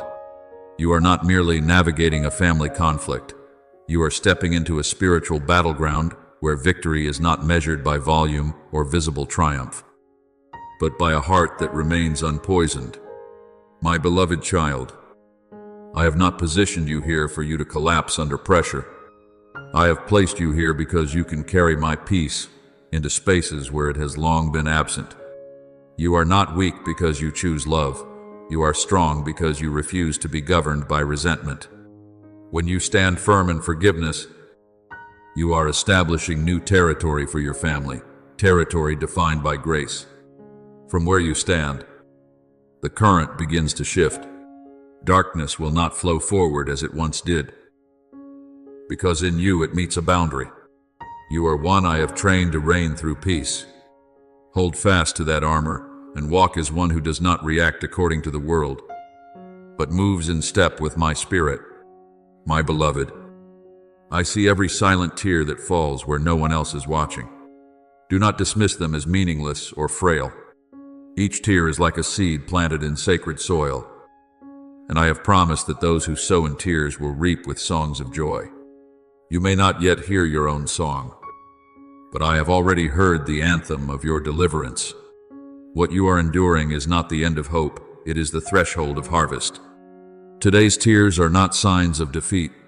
They are the anointing oil I am preparing for the day you rise with freedom in your voice.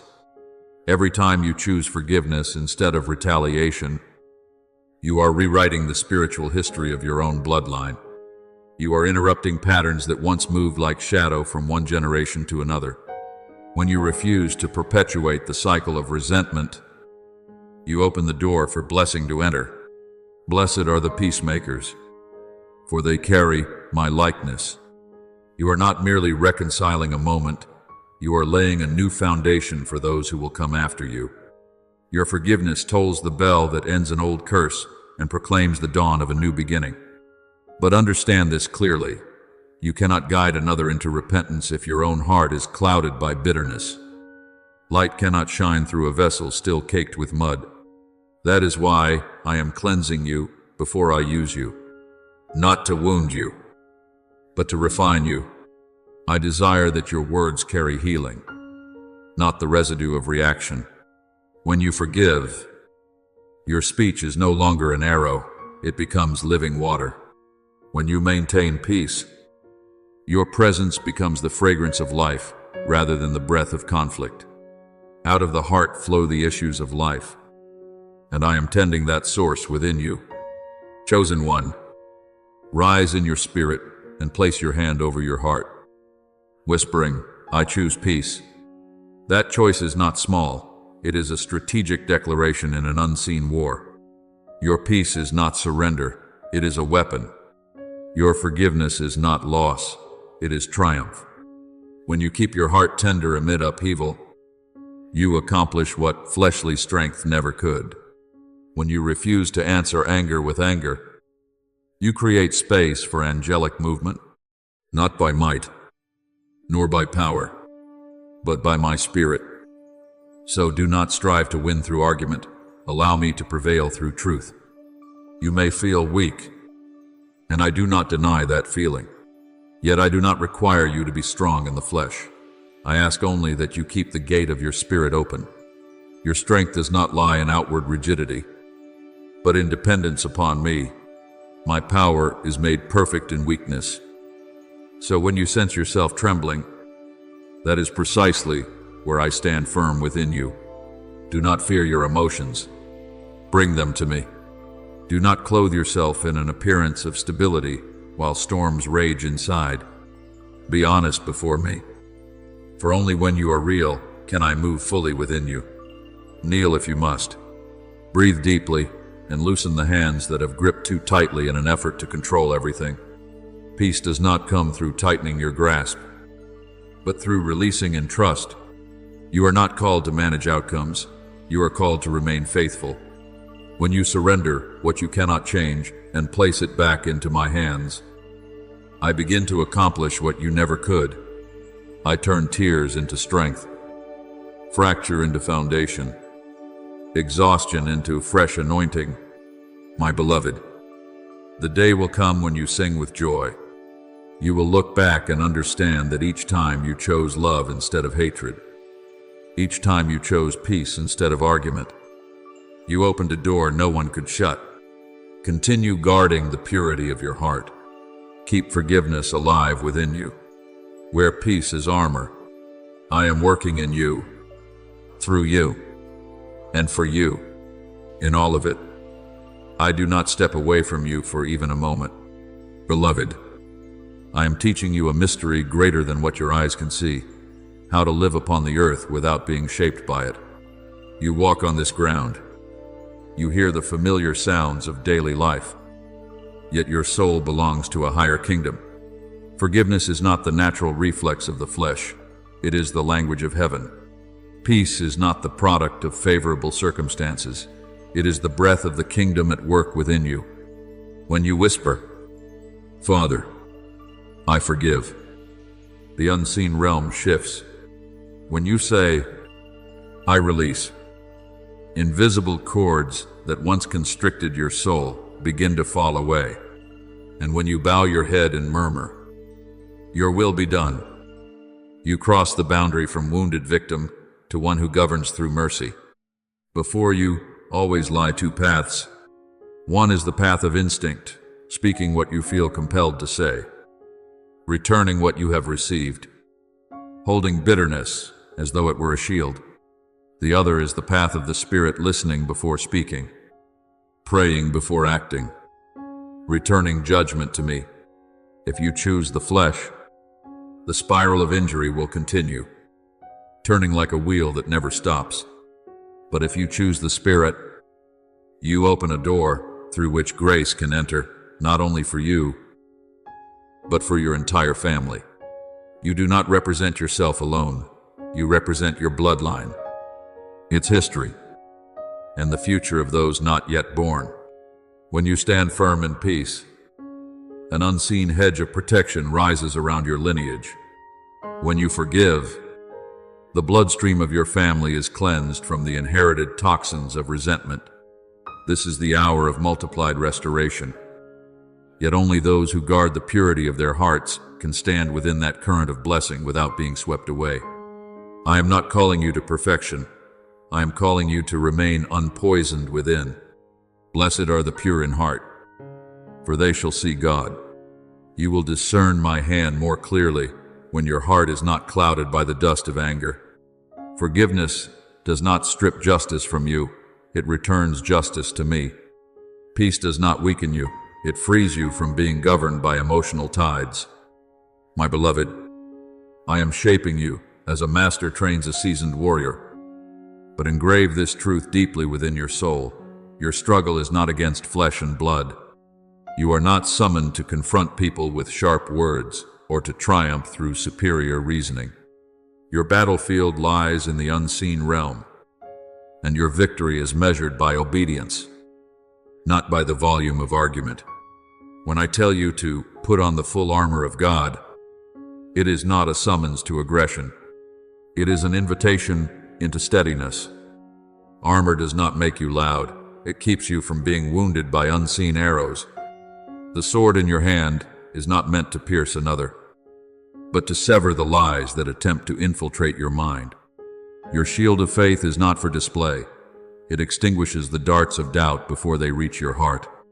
The helmet of salvation guards your thoughts from being unsettled by fear. The breastplate of righteousness shields your heart from being stained by bitterness.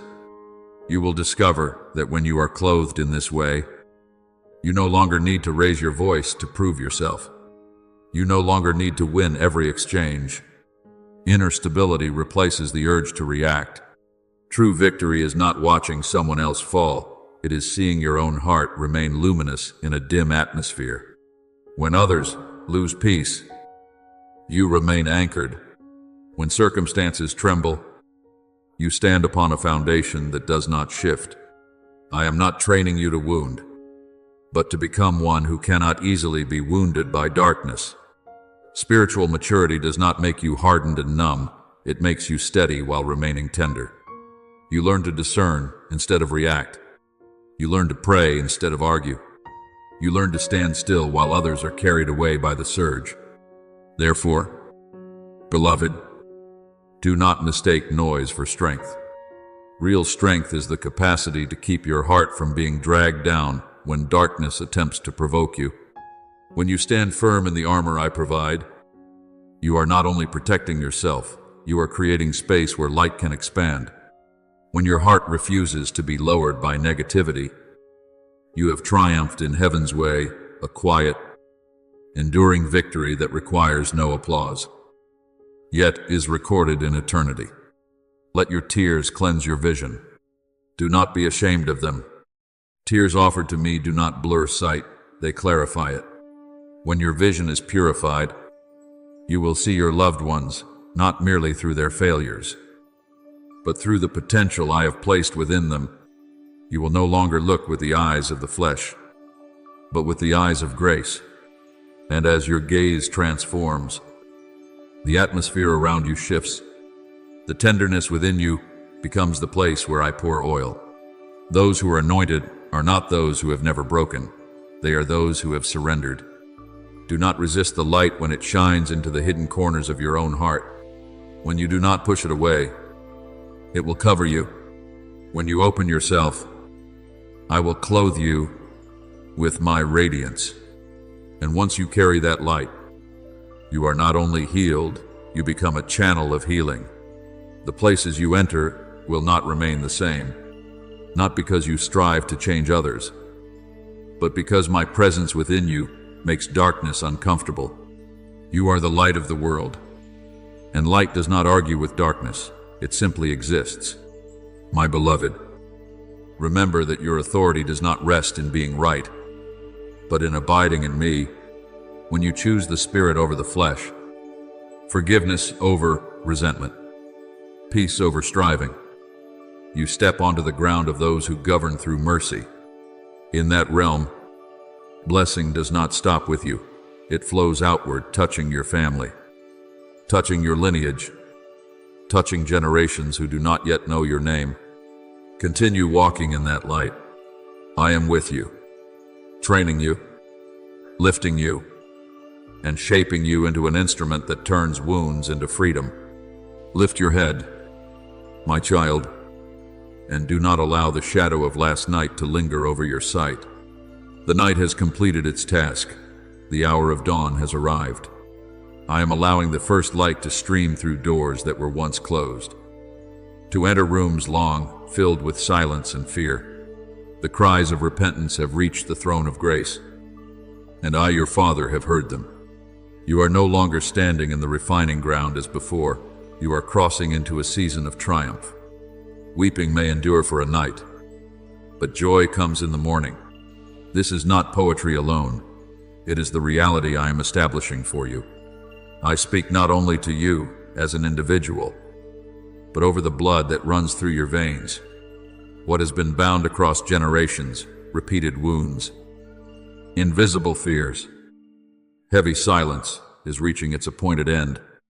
I have seen the tears of your ancestors, the words left unspoken, the injuries never tended. I have not forgotten. I have overlooked nothing. But now I release a new decree, restoration. As I promised Abraham that his descendants would be blessed and multiplied like the stars of the heavens, so I place that promise upon you.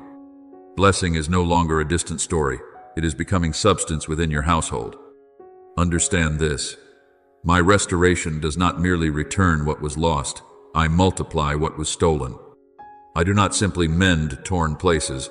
I weave a new garment. What darkness attempted to corrupt within your bloodline will be cleansed. When I cleanse, I do not leave the stain of shame. I leave the evidence of grace. I will restore to you the years the locust has eaten. You may think you have only just survived the storm, but I tell you that you are stepping into a field ready for harvest. Remember Joseph. The years of betrayal, abandonnement, and imprisonment seemed like an unbroken chain of loss. Yet in a single turn, I reversed it all. He was not merely freed, he was elevated to preserve his family and a nation. My restoration always carries a purpose greater than the pain that preceded it. So it is with you. What you have endured was not solely for your release. It has been preparing you to become a source of blessing for your entire lineage. My child, I am doing a new thing. You are no longer walking as one trying simply to survive adversity. You walk as one in whom promise has been activated. The curse has reached its end, not because of your strength, but because I have appointed the time. Painful cycles will not pass into the next generation. Where you stand, I establish a new boundary. Darkness can advance no further. At your position, the current shifts direction. Let your heart receive what I am doing without suspicion. Do not look back on the days of refining with bitterness, but with the understanding that they have carried you into this appointed hour. I did not draw you out of the fire to abandon you among ashes. I brought you out to position you in the light. And that light is widening. You will see harmony begin to sprout where conflict once ruled. You will hear laughter echo where heavy silence used to linger. You will witness prayers once whispered through tears unfolding into tangible reality. I declare over you and over your lineage, restoration begins here. Not as a distant promise, but as a movement already in motion. You are no longer standing at the edge of grace. You are in the current of it. Walk forward with your head lifted and your heart filled with gratitude.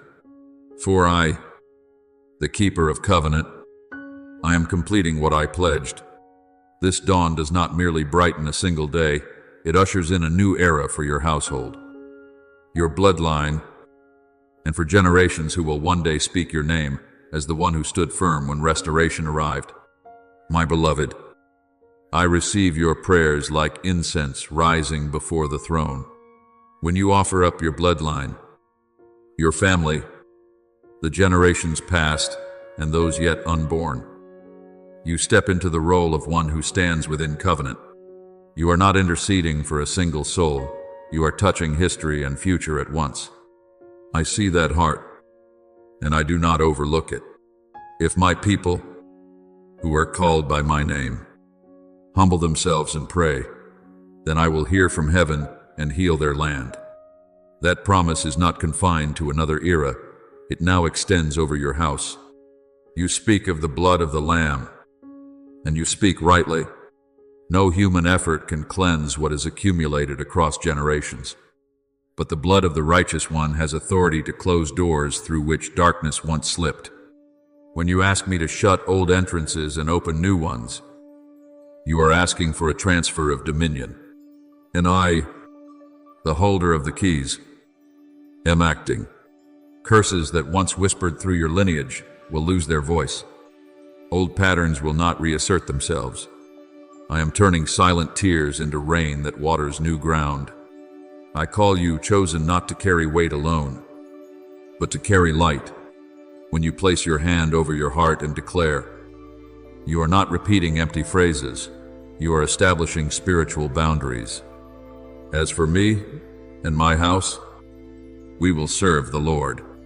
That declaration once resounded through Joshua's camp, and today I hear it echo within your home. Each word spoken in faith strikes unseen chains. Each sentence uttered in the name of Jesus opens a gate of liberty. Do not assume that confession is merely sound. When your lips move in trust, the unseen realm responds. I incline my ear, and my angels are dispatched. Death and life are in the power of the tongue. When you choose to speak life, you shape the future of your descendants. Those who follow you will walk more freely because you chose to stand firmly today. I proclaim over you what has been written. If the thief is caught, he must repay sevenfold. You have lost more than you have spoken aloud. You have endured what few have witnessed. Says, yet my restitution does not follow human arithmetic. I do not merely return what was taken. I add joy you have never tasted. Sevenfold is not simply a number, it is the fullness of restoration. I will return peace where turmoil once lived. Restore trust where suspicion lingered, and bring laughter back where sighs once filled the air. You will no longer see yourself as one who merely survived a crisis. I am transforming you into one who is sent. A survivor strives to endure. One who is sent walks with purpose. I did not rescue you so you could hide. I rescued you so you could shine. When you believe that your bloodline is cleansed, you open a path for a new current of blessing to flow through generations. Blessed shall you be when you come in, and blessed shall you be when you go out. That benediction is being activated over your household. Guard your heart in trust. Do not let doubt blur what I am establishing. The years you wept were not wasted. Those who sow in tears shall reap in joy. You have sown more than you realize. The harvest stands nearer than you think. I will transform what once bowed your head into the reason you lifted high. I will turn stories of sorrow into testimonies of grace. My beloved child, walk in the assurance that heaven has recorded your words. The declarations you have spoken have not fallen uselessly to the ground. They are engraved within covenant. I am establishing a new legacy for your household, a legacy of service, of faithfulness, of enduring peace. You no longer live beneath the shadow of yesterday. You live beneath the light of promise. And I, your Father, uphold that promise with unwavering power and unchanging love. My beloved, the words you lift to me do not dissolve into emptiness. When you declare blessing over every branch of your family line in the name of Jesus Christ, you stand as a gatekeeper for generations. You are not interceding only for the souls before your eyes, but for those wandering in shadow and for those yet unborn. I hear you calling the distant back home. I hear you asking for wounds long hidden to be healed. And I answer you, my light is entering the deepest corners you cannot reach. The light shines in the darkness, and the darkness has not overcome it. Do not fear complicated memories or tangled histories. When my light penetrates, confusion must retreat. I see you asking that my love flow like oil, soaking into every cell, every drop of blood, every breath. You are asking that none remain victims, but that each rise in dignity and royal identity. That prayer aligns with my heart.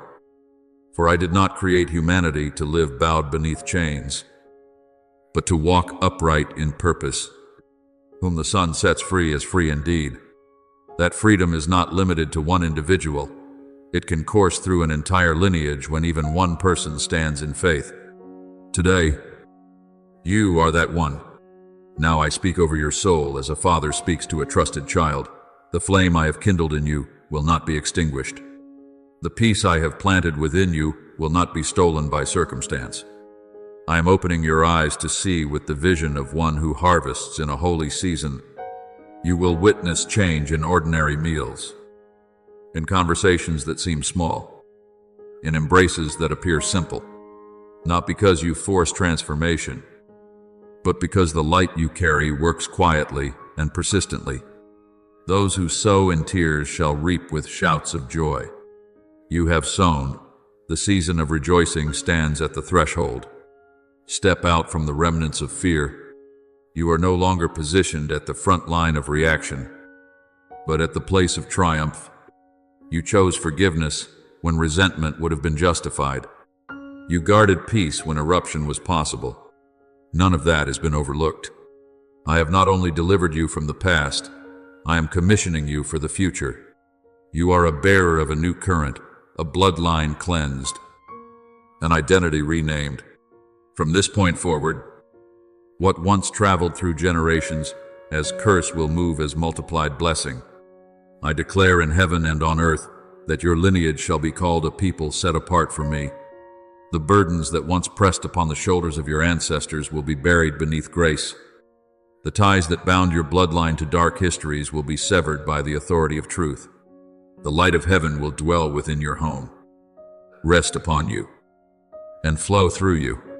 The children born from this line will carry the mark of peace, speak the language of truth, and walk in favor and strength, not because they are flawless, but because they are covered by covenant.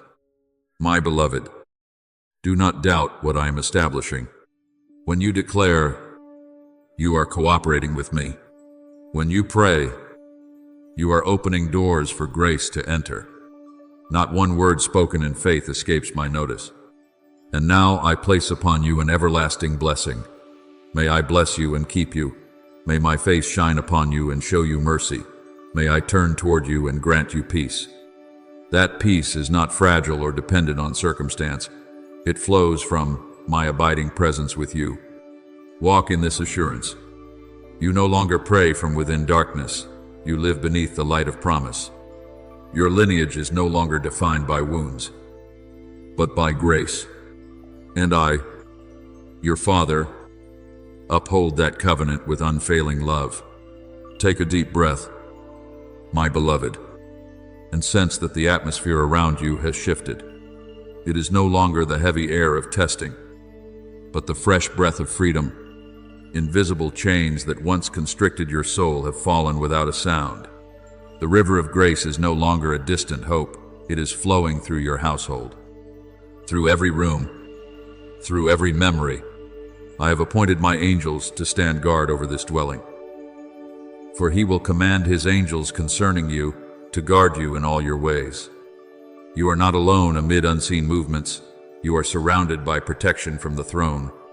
You have crossed the old doorway, the door of fear, of repeated wounds, of dark whispers, and now you stand at the threshold of multiplied restoration. But understand this clearly. You are not called merely to exhale in relief like one who barely escaped.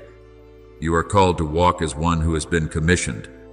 A survivor looks back and says, I made it through. One who is sent looks forward and says, I have been entrusted. You belong to the latter. Rise with the posture of one who carries light. Light does not shout to prove its existence. It shines, and darkness retreats. I have placed within you a lamp not meant to be hidden. Let your light shine before others, not so that you may be exalted, but so that my grace may be seen. When you enter a room, peace will accompany you. When you speak, life will follow your words. When you remain silent, my presence will still radiate through you. Stand, my beloved, with the bearing of one illuminated from within. Those who carry light do not argue to prove they are different. Light is not loud, defensive, or intent on overpowering. It simply exists, and in its existence, darkness withdraws. You are not called to create noise. You are called to radiate. The flame I have ignited within you was never meant to be concealed. It was not given so you would hide it out of fear of misunderstanding, nor so you would display it in pride. It was placed in you to illuminate pathways, to warm cold places, to remind weary souls that hope remains. As it is written that light must shine before others, it is not so. The bearer is applauded. But so my glory is revealed through your life. When you enter a room, you do not need to announce what I have accomplished within you. Peace will accompany you like a gentle fragrance. Conversations that once carried tension will soften. Troubled hearts will sense something different, though they may not have language to explain it. That difference is not your own ability. It is my presence radiating through you. When you speak, let your words be infused with life. Do not speak to win, nor to prove, but to build. When I dwell within you, each sentence can become a seed, and even when you choose silence, you are not diminished. Silence filled with my presence still carries the weight of light. There are moments when not your voice, but the peace resting upon your face will become the most powerful sermon in the room. You were not placed in this world to blend into its shadows, nor to battle with noise. You were set there like a lamp on high, steady, enduring, unmoved by shifting winds. When you remember that the light within you comes from me, you will not fear standing in dark places. Where light abides, darkness cannot sustain authority. Your task is simply to continue shining. I will attend to the rest. You are a keeper of covenant. That means you do not live according to fleeting emotion. You live anchored to what I have spoken. I have set before you life and death. Therefore, choose life. You chose life when you forgave. You chose life when you stood firm in peace. And now you continue to choose life by walking in purpose. Do not return to inspect doors that have already been closed. Do not question whether chains truly fell. Trust what I have finished. I, your God, have declared something no power can reverse. The former season has passed. Old labels no longer define you. Identities rooted in injury no longer hold authority. A new season has begun, built not on fear, but on covenant. Your bloodline has been cleansed. Your household has been sanctified not by ritual alone, but by my presence dwelling within it. Unless the Lord builds the house, those who build it labor in vain. I am rebuilding, and the foundation I lay cannot be shaken. Blessing will not flash like lightning and vanish. It will flow like an unending stream. You will see it in daily details, harmony where tension once lingered, wisdom where confusion once reigned, joy where weariness once settled. You will come to understand that restoration is not merely an event, it is a state of being. I did not simply rescue you from what was, I have set you on a new trajectory. My beloved, the blessing I release over you is not a momentary flare that fades. It is not a passing surge of emotion followed by emptiness. What I give is a continuous current, deep, steady, like underground waters that never run dry. When I open a source, no force can seal it shut. You will not perceive blessing only in grand, dramatic events. You will begin to recognize it woven quietly into the smallest details of daily life. Where words were once sharp, you will hear tones soften. Where misunderstanding lingered, you will see compassion begin to grow. Where your mind once felt divided by too many paths, clarity will unfold like dawn spreading across the horizon. Where your heart once grew weary beneath invisible burdens, you will suddenly sense joy returning gentle, steady, real. Understand this deeply. The restoration I bring is not merely a heightened moment you recount later as a memory. It is a new condition of the soul. When I heal, I do not simply patch fractures, I alter the inner structure. When I deliver, I do not only pull you from darkness, I reposition you on an entirely different course.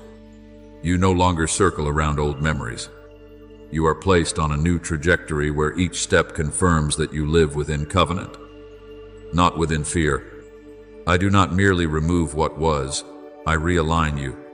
You are no longer defined by what happened to you, but by where I am leading you. As you continue walking in trust, you will realize that blessing is not something you chase. It is a river in which you now stand. You do not need to run in search of it. Remain in my presence. And that current will continue to flow through your life, renewing you day by day. Therefore, my beloved, walk forward, not with your head bowed, but lifted, not trembling, but steady. You are no longer driven by circumstance. You are led by the Spirit. Carry the light I have entrusted to you. Guard the covenant I have established. Live as one who knows that my word never returns empty. This new season is not an illusion. It is a reality unfolding before you. I go before you, remain beside you, and stand behind you to ensure that the blessing I have spoken will flow without end. Now, lift your soul before me with an undivided heart. Hold nothing back. Conceal nothing. Let every inward pulse become a sincere prayer rising before my throne. I listen not only to the sound of your lips, but to the quietest breath within your spirit. Almighty God, who laid the foundations of the earth and calls each star by name, today I come not as one trembling before the future, but as a child led by the Father's hand across the threshold of a new season. Strengthen within me the assurance that the old chains have truly fallen, that the shift in the atmosphere is not illusion but evidence of a greater work being completed. Guard my mind from drifting back to images of the former season. Let me not doubt the freedom you have granted, but stand firm in confidence that what you began, you will bring to completion. As it is written that the one who began a good work will carry it through to fulfillment. May every step I take from this day forward carry no shadow of fear, but reflect the freedom sealed upon my soul. Father of lights, breathe again by your Spirit upon the flame you have kindled within me. Let it not only warm my own heart, but become a torch guiding my household. Protect the peace you have placed within me, so that it is not stolen by minor disturbances or eroded by careless words. Let it stand like a fortified wall amid change. As I enter each room and every conversation, may your presence go before me, calming unseen currents beneath the surface, for I know that unless you build the house, our labor is in vain.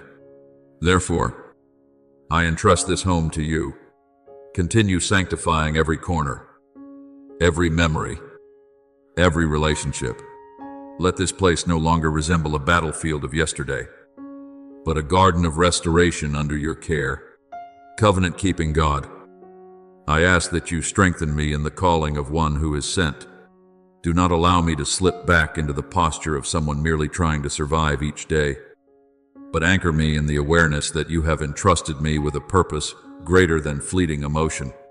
Teach me to carry light without self-exaltation, to guard covenant without pride, and to serve my family with humility, knowing that true authority is not found in a raised voice, but in a heart yielded before you.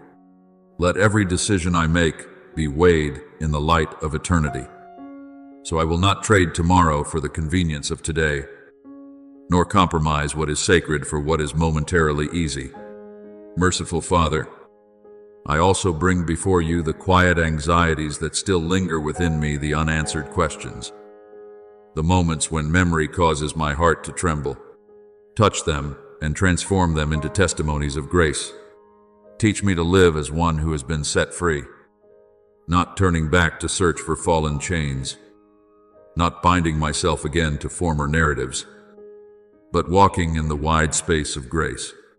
For where the Spirit of the Lord is, there is freedom, and I believe that freedom is enlarging the chambers of my heart so that I may love more generously, forgive more deeply, and hope more boldly. God of multiplied restoration, grant me eyes that perceive the coming harvest. So I will not grow discouraged if change is not yet fully visible. Make me patient like the farmer who waits for early and latter rains. Keep me from demanding immediate results. Anchor me in trust for the process you are unfolding. You never abandon what you begin, and the abundance you promise is not merely material increase, but growth in peace, in unity, in joy so deep that no circumstance can steal it. And now, within these petitions, my heart rises with thanksgiving. Faithful Father, I thank you that you did not leave me in the shadow of the former season. You guided me patiently through each trial until this hour of triumph. I thank you that no tear was wasted, but became seed for a season of rejoicing. As it is written that those who sow in tears reap with songs of joy. I sense the first notes of that song already awakening within my spirit. I offer a second thanksgiving, for you have protected my household in ways I have never seen. You have stationed your angels to guard us in sleep and in waking. You have shielded this home from unseen currents that could have overwhelmed us. Had you not been our defender, we would have faltered long ago. I thank you that blessing is not only spoken, but activated, that our bloodline is no longer defined by yesterday, but by a new covenant in Christ. I thank you for entrusting me to stand in the gap and open a doorway of freedom for generations to come. Loving Father, continue to teach me how to live worthy of the grace I have received. Let me awaken each day, not with the pressure to prove myself, but with gratitude that I am walking within a plan already written. Keep me from comparing my journey with another's, and help me remain faithful to the portion you have assigned. For in your book were written all my days before one of them came to be. And I choose to believe that the pages yet to unfold are filled with mercy and truth. My child, I speak to you within this prayer. I have heard, I have answered, and I am still at work. Therefore, continue to lift your heart before me. Continue to pray without weariness. Continue to give thanks, even when you have not yet seen the fullness. For faith is the substance of what is hoped for, and the evidence of what is unseen, and you are living within that evidence. I will guard your going out and your coming in from this time forth and forevermore. This new season will not close in disappointment, but in the radiant fulfillment of the purpose I have ordained. And when you look back, you will not say, I survived, but Father completed all things, and your soul will rest in my unchanging faithfulness. My beloved, your presence here is not accidental.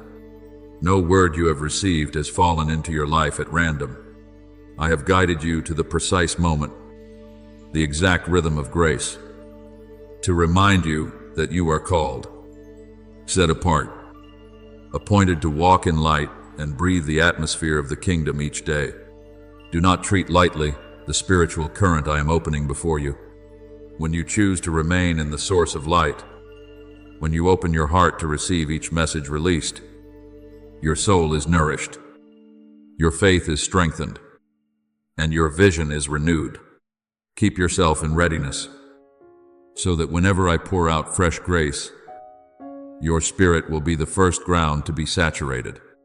If your heart has been stirred, if your soul has been awakened, then continue in this path.